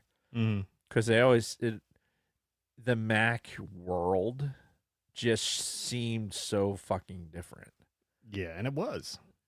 And you just be kind of like, what is that? What are they working on? And you really couldn't, like, you wouldn't let you into that area unless you were actively working on something. And it was just very weird how the delineation was. Like, okay, this is the Mac area. Yeah. Like, this is only for Apple designated reps. Yep. And Apple had its following, man. There were people out there that swore on Macs, and anything less was uncivilized. But, I worked at Software Etc. at the time, at one of the precursors to GameStop. Right. And Software Etc. Compared to EB Games, Software Etc. was really focused on the PC games. So we were pretty heavy in the PC game realm, and we would have Mac people come in and be like, does this game run on Mac? And we had to tell them yes or no, basically by reading the fucking box that they could have done. Like, oh no, or Macs are so much better than this, and blah blah blah. And they would go off on these diatribes about how great Macs were, but it didn't have any fucking software that it supported, at least when it came to video games. Yeah, there was always even if you did get a video game that could run on a Mac, it always was a little bit weird. Yeah, like the code just wasn't right. Mm-hmm. So you'd always run into, because I played the Mac version of TIE Fighter. Like, really? I have the Mac version of it. Oh, no shit. Excuse me. I played it on, what was it? It was excuse me. Oh fuck, I can't remember what version of the Mac it was. It was still one of the boxy ones. But it just didn't play the same. Like, it was weird how, like, it was just, the coding was just off. Yeah. So it didn't play as crisp as it did on the PC. Which, like I said, you're writing code. Macs were built differently. Yeah. But saying that, they're built for processing things like CGI, video, photographs, like that type of shit. It's just very, very good at doing that. They were good at it then, and they're still really good at it. Right. So, because obviously they made Phantom Menace on one of those things. Yeah. So So it serves its purpose for sure. Mm-hmm. And let's face it, if it wasn't for, like, I have an old MacBook Pro, Mm-hmm. like, the thing is a tank. Like, it's unfortunately it can't continue to upgrade the software, like the baseline OS Mm-hmm. only go up to a certain point, but it runs famously. Yeah. And Like, how old is it? It's 10 years old. Okay. Like, and the one like John has, Mm-hmm. it's even older than that, Yeah. right? And like our Mac Minis, like we have these Mac Minis. Like I have a Mac Mini from fucking 2010. Yeah. It still fucking works, right? So anyway, we got on I don't know why we got an Apple sidebar, but that's what we do here in the Sidebar Cantina. Yeah. Hence the name. Yes. So they briefly got into the special editions in this because, you know, that was another bridge Right. to Phantom Menace, was doing the special editions first and doing some of the early experimenting with these effects and everything. And, God, that Jabba scene looks so bad where they inserted Jabba into the Han Solo. Yeah. They were showing a scene from that. And just even- so Even Jabba himself looks terrible yeah. in that. I'm just like, oh God, Well, you have to why did start. they do that? They had to start somewhere, right? Yeah, yeah.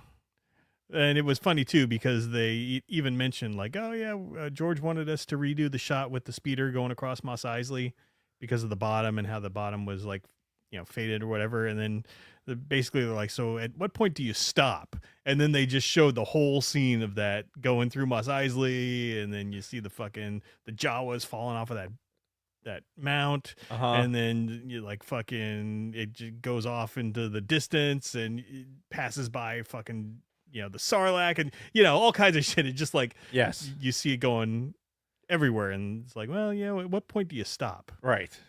Like, yeah, you probably could have stopped a little while ago. Yeah, you probably could have just focused on the new movies and not touched the old one. Oh, well, that's a whole And been- other debate. And been perfectly fine. Yeah. I mean, just saying. Mm-hmm. I'm not saying, but I'm just saying. Yeah. And then going into the Phantom Menace, the big thing they focused on in this episode was Jar Jar. Yes. They really went into the details of how, you know, they brought in Ahmed Best, and, you know, how George wanted him to be a real slapsticky character. Right. Some people even questioning George as to like, oh, do you think he's too much? And George is like, no, go. More slapsticky. You know, we got to really push it because he's the comic relief and everything. So it's funny though that, you know, some guys on the crew asked him, you know, are we getting a little too goofy with this? And, Right. And Is this a little too much? Is Yeah. this, like, But it got into all the details that I'm sure people know that they've heard before, probably from that In the Beginning documentary where, you know, at first they were going to have just the head be CG, right. and they were going to use Ahmed Best in a costume for the body of Jar Jar, and then they decided to, for budget reasons, it actually made more sense to CG the whole character Right. as opposed to just just the body. Yeah, because trying to the technicalities of trying to overlay the CG onto the human were, it just would have been too much. Yeah, and you know, he's in every other fucking scene in that movie. Yeah. So it's a lot that they would have had to do, and you know, it was the right decision to change him to full CG. But Sure. but you know, If you're going to have that character, you needed to have him be full CG. and they go into real detail too, where they do a test of putting the head on his body and like are really trying to line it up, and you're like, oh, you can see that imperfection there, and you can see how it just doesn't look as good as this other one that we animated with the full body. And you know, you feel bad because Ahmed Best, they're showing all this behind the scenes stuff, and he looked like so happy during the production of this movie. Yeah. You know, he was big smiles and he was doing whatever George wanted, and you know, it was even current Ahmed, as they were, you know, interviewing him for this, was like, yeah, man, we were just happy. It was fun. We were excited to bring this thing out and to show the people. And, essentially, not to skip ahead, but that's kind of where they end with that, or they kind of end with the leading right up to the reaction to that. Right. It's like, the movie gets out, it gets finished, everybody's excited. We're excited. So much buildup.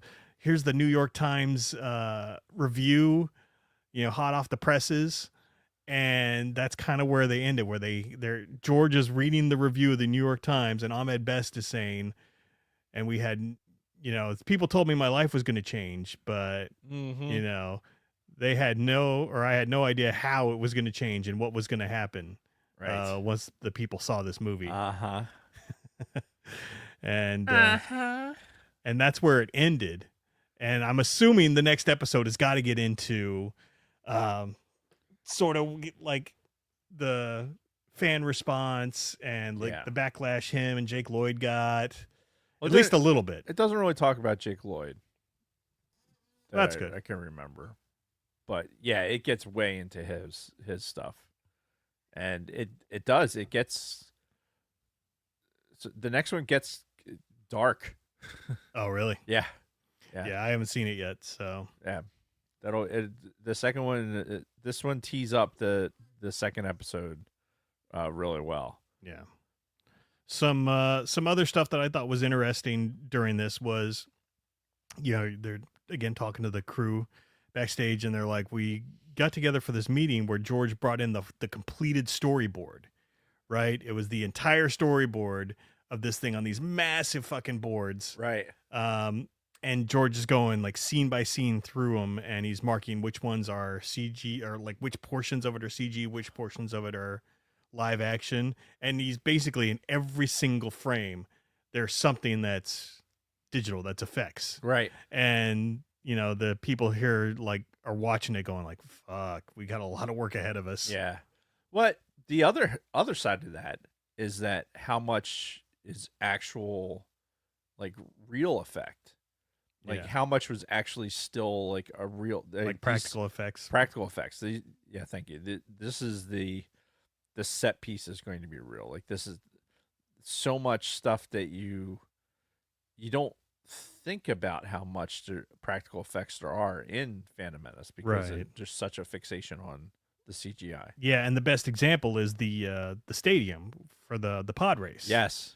And it shows how they built that big fucking model of that. And I didn't even. It's fucking enormous. Yeah, and you watch Phantom Menace and you think that that's just CG like everything else. Yeah, but no, that's a model. Yeah, and it's so well done. Yeah, I mean, and I think we found out in the other documentary about how the Q-tip heads were the audience. Mm-hmm. Yeah, you kind of see them like all moving and how it was connected and how they're like individually painted to make them look like a thing. When you're filming something like that and you think back to it, like there's the element of the real that's there that just you have to. I think the human eye and our brain has to almost have that. Like we can, most of the time, we can figure it out. Yeah. Like there's just something, we look at something and go like, that's off. There's something off about that. Sure. Like it doesn't catch. Mm-hmm. So by having all that practical effect, you're like, okay, yeah, even though it's a model and it might not be the best model in the world, but if it's done right and painted up properly and lit properly, then we as humans are going to be like, wow, okay, that was real. Yeah. However small it may have been. My penis is so smooth. Yeah. And it had the great scene too where that head production guy was talking about George and like how it's tough to get a read on him. And it shows when George goes and sees the model for the first time and he's looking at it and he gives some notes. He's like, yeah, you should put more like barrels right there and a couple little things right here. And then he's like, okay, looks good. Let's go. And And that was it. Like no other real feedback until he found out later on that George was raving about it to somebody Right. else. Right. So just didn't. It was like it like the dad who doesn't give any compliment to his kid. Mm-hmm. Like kid goes out there and fucking makes states and never actually congratulates him or does anything. Doesn't really acknowledge the fact that he just did something amazing. Yeah. But then goes to work and tells everybody about it. Like, yeah, that's George Lucas. Mm-hmm. Disappointing dad. Yeah. And there was a moment too where somebody even told him like, "Hey, you got to tell the rest of the crew, how much you appreciate all the work that's been done." Because he told like one of the main producers, Yeah, I thought it was McCullum that had said Rick that. McCallum. I think so. Okay, maybe. I could be making that up. Yeah, but it was somebody who said, George was, talking great about the crew and all the hard work that they've done and how it's exceeded his expectations. Yeah. And they're like, Yeah, maybe they should hear that yeah. from you. Mm-hmm. So, oh yeah, maybe. So they ended up doing that, which was good. And then we get that guy. I'm scrolling through on Disney Plus right now on the actual show, and I'm just looking for anything we may have missed. A lot of Jar Jar. Yeah, lots of the building of Jar Jar. I love the initial artist concept of Jar Jar and how that evolved. They showed the evolution of that because it started off he's just like this big kind of frog man, which she's like, obviously we went through many iterations, but you could still kind of see some of what Jar Jar ended up becoming in that very first sketch. Right. And, it showed how they added like different animal types to him, from a frog to like a dot, how do you say it? Dachshund? Dachshund, yes. Or Dachshund? Who knows? I think it's Dachshund. Yeah. Hot dog. Yeah. Wiener dog. Yeah, Wiener dog is Wiener dog. Yeah, they added some of that to him, and that ended up My penis so smooth. as part of his final face. But it was really neat seeing the evolution of the drawings for him and how George would like this, he wouldn't like that. This is the closest that I feel he is at this point. Right. And yeah, it was good. It was good seeing that kind of stuff. Like how things evolve during production. Yep. I agree. Shit. That's pretty much everything I got for that episode. Yeah. Yeah, this first episode was, like you said, it was a little bit of a hand job for ILM, and then what it did do is it actually teased really well the second episode. Right, You didn't need to do that. You dropped all 3 episodes at the same fucking time. Mm-hmm. Right? So, well, that's what streaming services do sometimes. God, I fucking hate it. I hate all the streaming. Do you? It just, part of me wants to go back to cable. Like the dream we were promised is never going to happen. Right. The a la carte, like, here's the channels I want and I'll pay for this particular thing. Nope, everything's in some sort of package. You're never going to get entirely what you want in that package, which means you're going to have to spend more to get what you want. Or you're going to have to pull shit off the internet, some shady kind of way. Mm-hmm. It's just so fucking annoying. Yeah. I can't. I'm just glad I can stream NFL games now. That's the thing I wanted for years and couldn't have until they finally started doing the YouTube deal. So, well, yeah. I don't have those issues. Right, because they show all your games locally. Right, and I have an antenna. I can pull them off an antenna. Oh yeah, no, yeah, we do the antenna also, but to watch specific games, you got to buy packages. And so, sidebar. I really don't have anything else for the ILM thing. Well, I think we have a lot more to talk about with episode 2 of this season. So But before, Mm-hmm. I had a better segue, and it's gone. So we're just gonna go with Just shove it in. just all the way. My penis so smooth. So Helldivers came out. Oh, it hit Xbox. It hit Xbox. Yeah. So I downloaded it, Uh-huh. of course, Mm-hmm. and I'm playing it.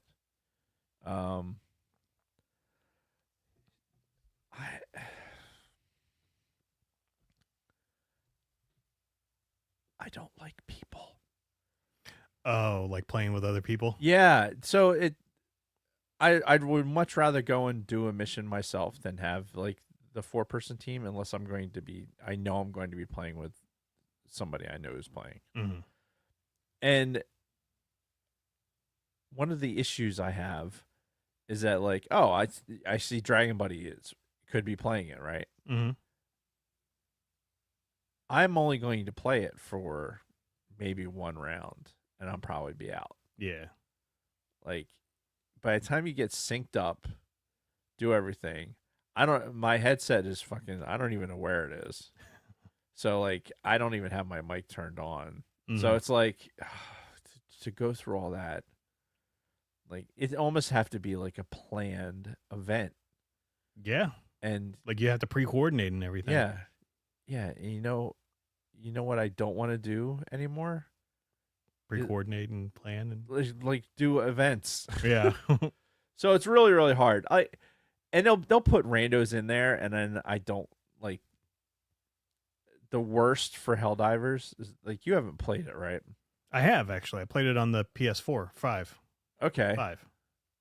So you could still play it because it's cross-platform. Oh, really? Yeah. Oh. So we could do that. In theory, we could do that. I think Rick has it on PS5 also. Okay. I was playing it on Steam Right. because it had the Steam like kind of through the Sony, whatever. Mm-hmm. Like, so you could still do crossplay with the Sony players. Yeah. But I can't use that login on Xbox. Oh, that sucks. Yeah, so like I'm back down to square one, which kind of sucks. But whatever. I'm not really playing it that much to really cry about it. Yeah. But yeah, I really discovered that like I don't like, if there was a way to be able to block anybody from fucking launching into my party, that would be awesome. Like, Joe, I'll be down here fucking killing bugs by myself. Then when I damn well please, like, I want to go out and explore and find extra shit and do all that. I don't want to fucking go back yet. Yeah. I don't want to call in the fucking, call in the chopper for the exfil yet. Like, I'm over here doing shit. Yeah. No, then some jackwagon fucking goes over and calls in for the exfil. Now I got to fucking sprint across the goddamn map to fucking get there to exfil because some jackwagon called it in. Yeah. Like, fuck you. That used to happen to me with Diablo 3 when that came out. Uh-huh. Because that was like big, like everybody had it that was big into games at the time.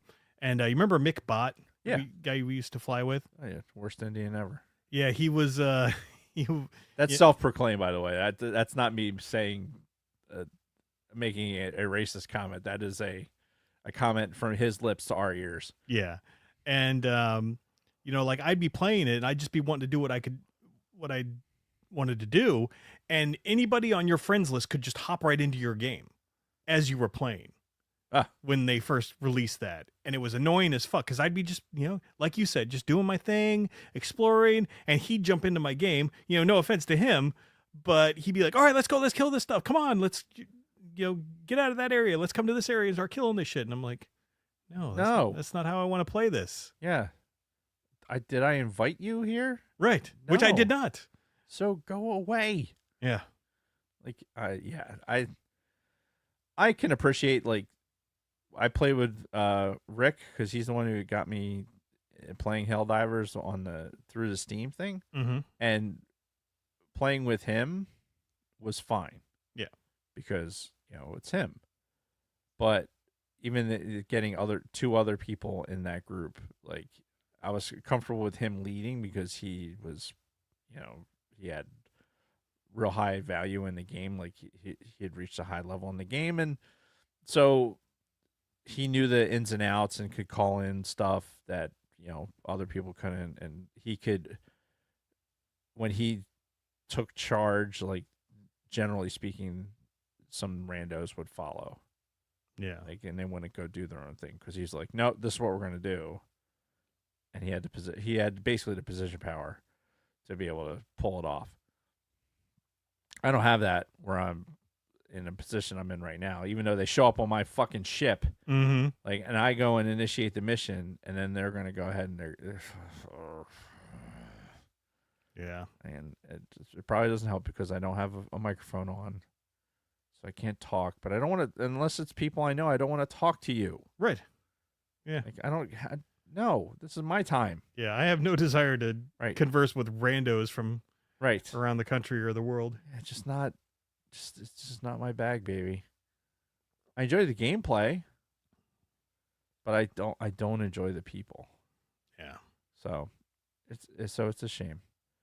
But saying that, if you're interested in like a play date, Yeah. for the Helldivers, Yeah. we should do it. If we could get as close to a full group together as possible. I don't think that'd be an issue. I think between you have it, I have it, I'll get Rick to jump on there, and then I know DB has it, and there may be some others. Is it 8-6 now? Sweet. Is it what? Phillies are up 8-6. Wow, look at that. Oh, Brady plays also.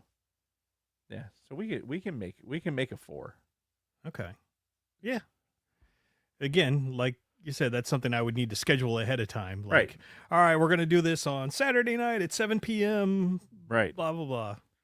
Because otherwise, I don't do impromptu stuff very well. Yeah, no, it's like I said, I see these guys, even when they were playing Call of Duty, I'm like, if I wish I was the kind of person that I could just jump into a game and be like, yeah, let's go do this. Woo! Mhm. Like, and unfortunately, I'm just, it's not that I don't like the people. It's just, I don't want to interact. Mm-hmm. So I'm not going to do that. And plus, like, if I log into Call of Duty and I want to play Nuketown for like 5 times in a row, then that's what I'm here to do. Yeah. I'm here to play fucking Nuketown 5 times in a row. And you should be able to do that without Right. having to answer to anybody. Right. Exactly. Did I tell you I've been playing Balatro a lot lately? Yeah. That's a fun game. Yeah, I was. What level are you on? Is there a level? I thought there was. I've beaten a run before where you get up to $100,000 or whatever it is. Oh, nice. Yeah, so I've finished a run before. I have not. Yeah. It's all about the jokers, baby. I've come so close. Which color? Do you remember? I think I always pick the blue deck because it gives you one extra hand to play. I was trying the one where you get an extra joker slot, but it limited the number of hands you could play. Right. Because I think you were limited to like 3 hands with that. So you had to have like fire every fucking hand or you were going to get eliminated pretty quick. And that's what happened. I never got close with the, I think that was the black deck that gives you an extra joker, but one less extra hand. Yeah. What's nice about that game is you don't need the internet to play it. Which is always a good thing.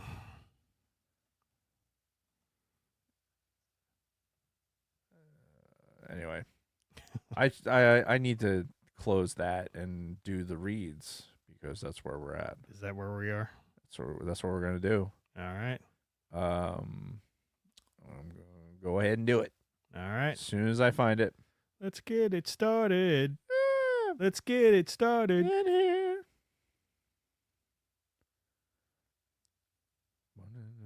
Running. All right, are we ready? Yeah, You sure? as ready as I'm going to be. All right, ATSW Family Happenings. On Wednesday, ATSW, the Escape Pod, will be doing something a little different.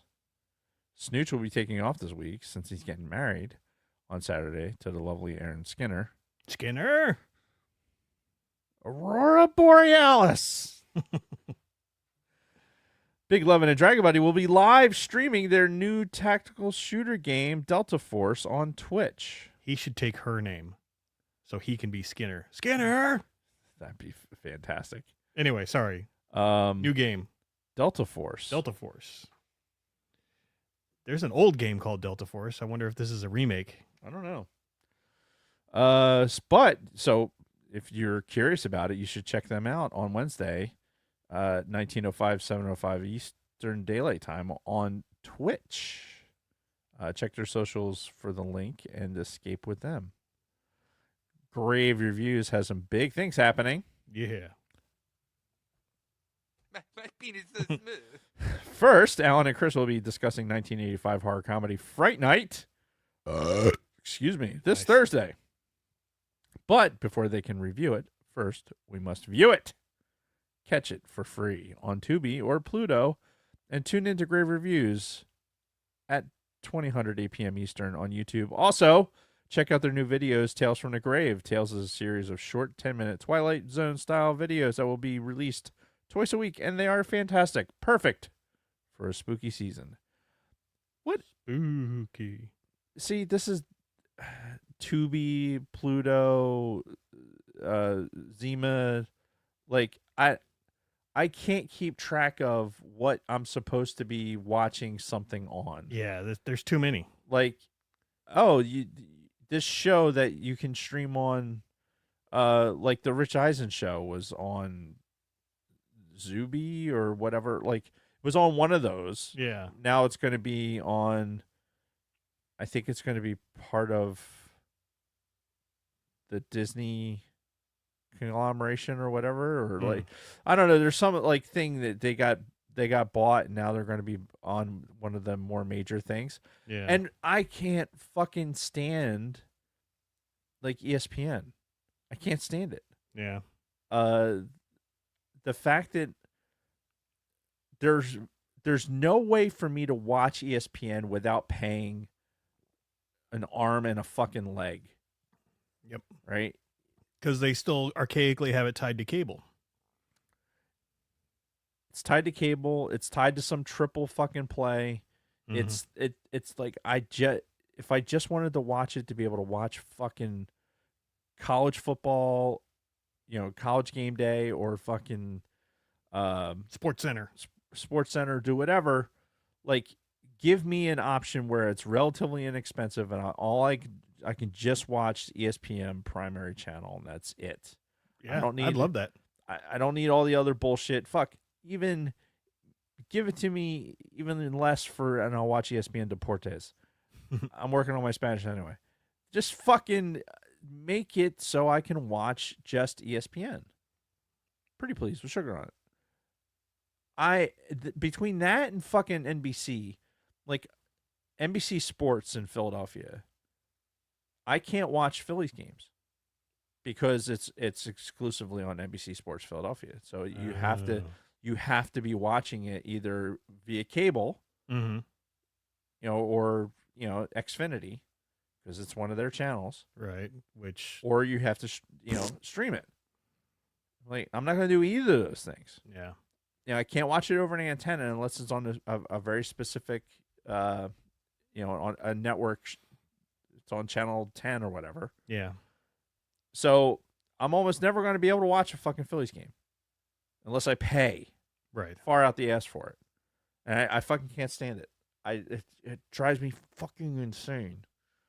And then, like, oh, well, if you go to Pluto and you can watch this, and then like, I don't. Well, what the fuck is Pluto? Yeah, so I'm downloading another fucking app, or I'm signing up for another fucking thing. Like, not to knock what Grave Reviews is giving. What Grave Reviews is doing is they're saying, hey, look, this is a way that you can watch it for free, and that's awesome. Yeah. Like, do that so you can watch it for free.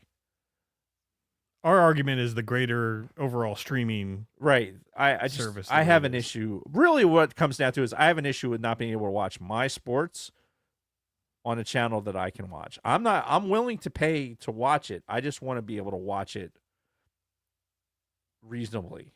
Yeah. Not have to pay $80 a month for YouTube TV, which is fucking exorbitant to me, and still not get everything. Yeah. Or pay into a triple thing, which is not even going to if that's not ESPN Plus, then you're not going to get this, or no, this is on the Big Ten Network, but that's not on ESPN. Just stop it. Just stop it. It's fucking ridiculous. Yeah. Anyway, it used to be just ad revenue.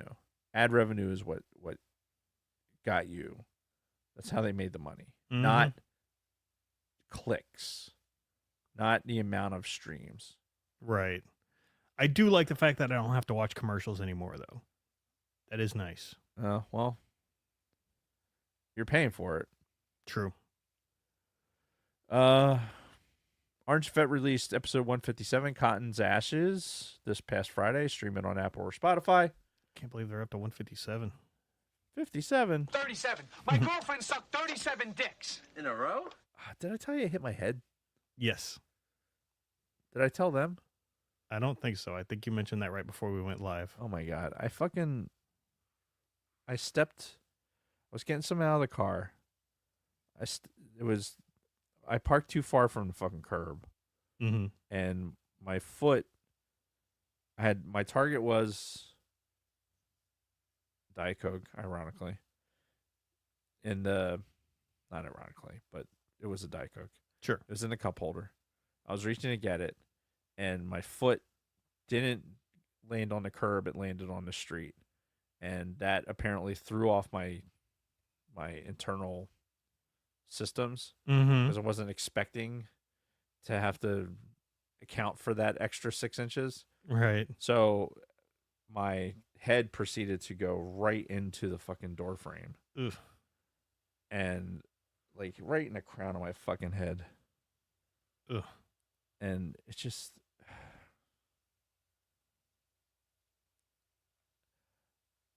it's like I was saying, like I think when you're a baby, your head your head is soft. Yeah. And then you go through like the Middle Ages where you basically have a helmet protecting your brain. Mm-hmm. But then your head, I think, gets soft again. It's like an old melon. It starts to fucking get soft spots. And I swear to God, I've had so many fucking concussions and everything else. Every time, I mean, I hit my head good enough where I ended up on my ass. Right.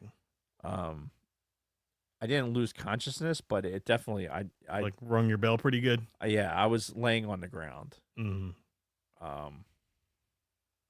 And Kathy was like, "Oh, I just thought you were upset." Like, no, I smashed my head into the fucking door jamb. Anyway, support the official band of the Sidebar Cantina Till the End, who's been in the chat all day. That's Thank right. you, Till the End and Big Swede. They are booked to play at Broken Goblet Brewing in Bensalem, PA on Friday, January 16th at the legendary Lucky 13 Saloon in Brooklyn, New York on Saturday, January 17th. Sounds like we need to go to one of those shows. Uh, Probably in Pennsylvania. I'll probably, yeah. I mean, yeah. Maybe I'll go to both. I don't know. Tickets go on sale soon. Check out their socials for more concert dates and links to ticket sales, as well as go to tilltheendofficial.com to purchase tees, sweatshirts, stickers, and posters. Buy some shit. Do it. Show up to their event with the appropriate gear on. then buy more gear when you're there, and then like and then just throw money at them on the stage because they'll like that. Yes. They'll really enjoy that. Mm-hmm. But it's got to be in coins. Only throw money at them that's in coins. Like you're in a Canadian strip club. Yes. Yeah. Speaking of Mitt Pocket. No news from layman's terms or use and abuse. It's a very inside joke. Hopefully Mick's not listening. Mm-hmm. You can find us at bio.link/thesidebarcantina, where you can find our links to Patreon. Let me slow down. bio.link/thesidebarcantina. I slowed that down because Kathy actually asked me, like, oh, what's your guys' website? I'm like, I don't know. But I do know bio.link/thesidebarcantina because it has everything. And I read this bit very fast, but it has a lot of information in it. So I probably should be more articulate about it. Right? Mm-hmm. So.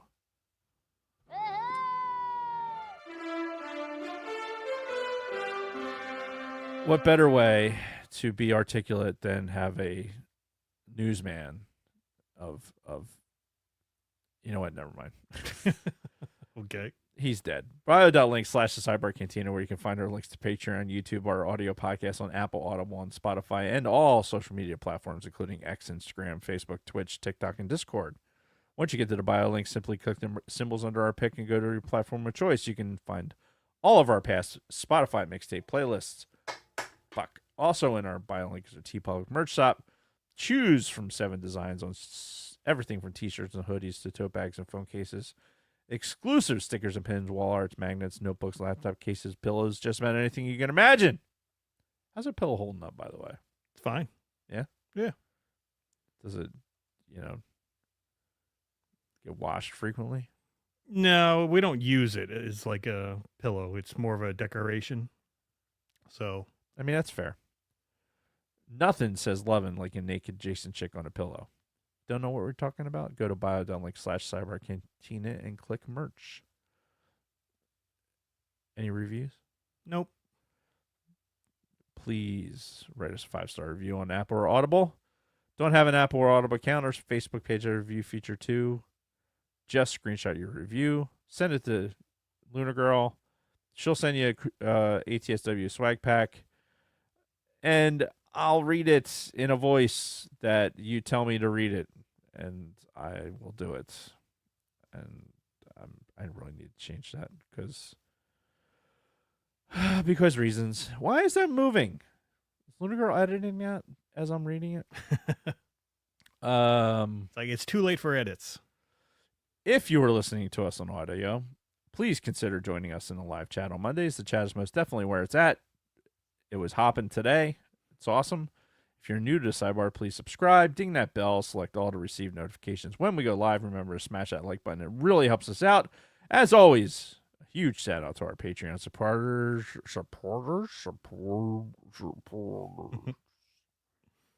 You are the reason why we do this. That is it for the reads. All right. Well, I mean, I think we can call it. yeah, we can close it up early. Yeah, a few minutes early.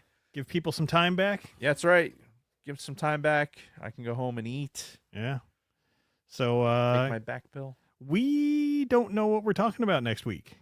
Well, so next week is the 8th, correct? C. 3PO. The 8th is... Let me double check. Okay. Double checking. Jurassic Park. Welcome to Jurassic Park. So, we have... At a quick glance, I thought Dragon Buddy said, "Good semen, gentlemen." Like, oh, wow, thanks, man. Yeah, good semen. Extra salty tonight, gentlemen. Yum, yum. We have a Phillies game next week. Oh, right. This is the Buffett Yes. night. So no show, you're saying? yeah, so we're gonna be doing that. Okay. So fuck you guys. We're going to a Phillies game instead. Right. I think There may be some live YouTube stuff that happens while we're at the game. Yeah. But yeah, we're going to a baseball game. All right. Take me out to the game. And I'm going to tape Jason singing that very song. Yeah, we're going to a ball game, and the fucking Brewers just tied up the game. God damn it, Reggie Ray. Yeah, I see it. God damn it. All right. Well, on that note, we're gonna go. Yes. So Dave can decompress a little bit. Yeah. And Anyway, look for a quick stream from us at the game next week. Yep. And until next time, Dave and everybody else, may the force be with May you. the force be with you. Now what do I click? Get him off of my lap. Ah. That's what it sounded like you were. Get off of my lap. A toy truck. A toy truck. Get him off of my lap. Does that have a thing in it? No, it doesn't. Good semen, gentlemen. Good semen. Chris, you need to start saying that. Yeah. And only the people that are here right now will get it. Right. Good semen. Good semen show. Good. What? I don't know. All right, I'm going to end the stream now. Los Lobos kick your ass. Los Lobos kick your face. Good sequel. I love the original fucking Short Circuit. Like, I really, really enjoyed that movie. It is. It is one of the classics. Yeah. It really is. Yeah. Los Lobos kick your balls into outer space. Of course, that's a sequel, but it is, but it was still good. I had to finish the thing. Yeah. Very few. I don't like who out there remembers fucking who remembers fucking the original. Like that's an 80s, right? What, Short Circuit? Yeah, Short Circuit. It's like 80... Yeah, I think it was like late 80s. Steve Guttenberg. Hell yeah, Ali Sheedy. Ali Sheedy. I mean, Yeah. Yeah. What's there not to like? We should do Short Circuit. Yeah.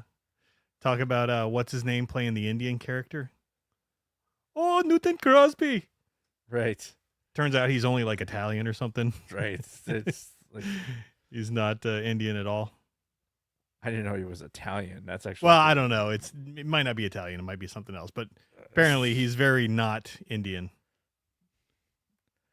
Hollywood in the 80s. What are you going to do? It was a different time. It was a different time. All right. Did you end the stream already? Oh, no, we're still on. Oh. Because we were talking about Short Circuit and how great it was. It is a good movie. But now we're going to go.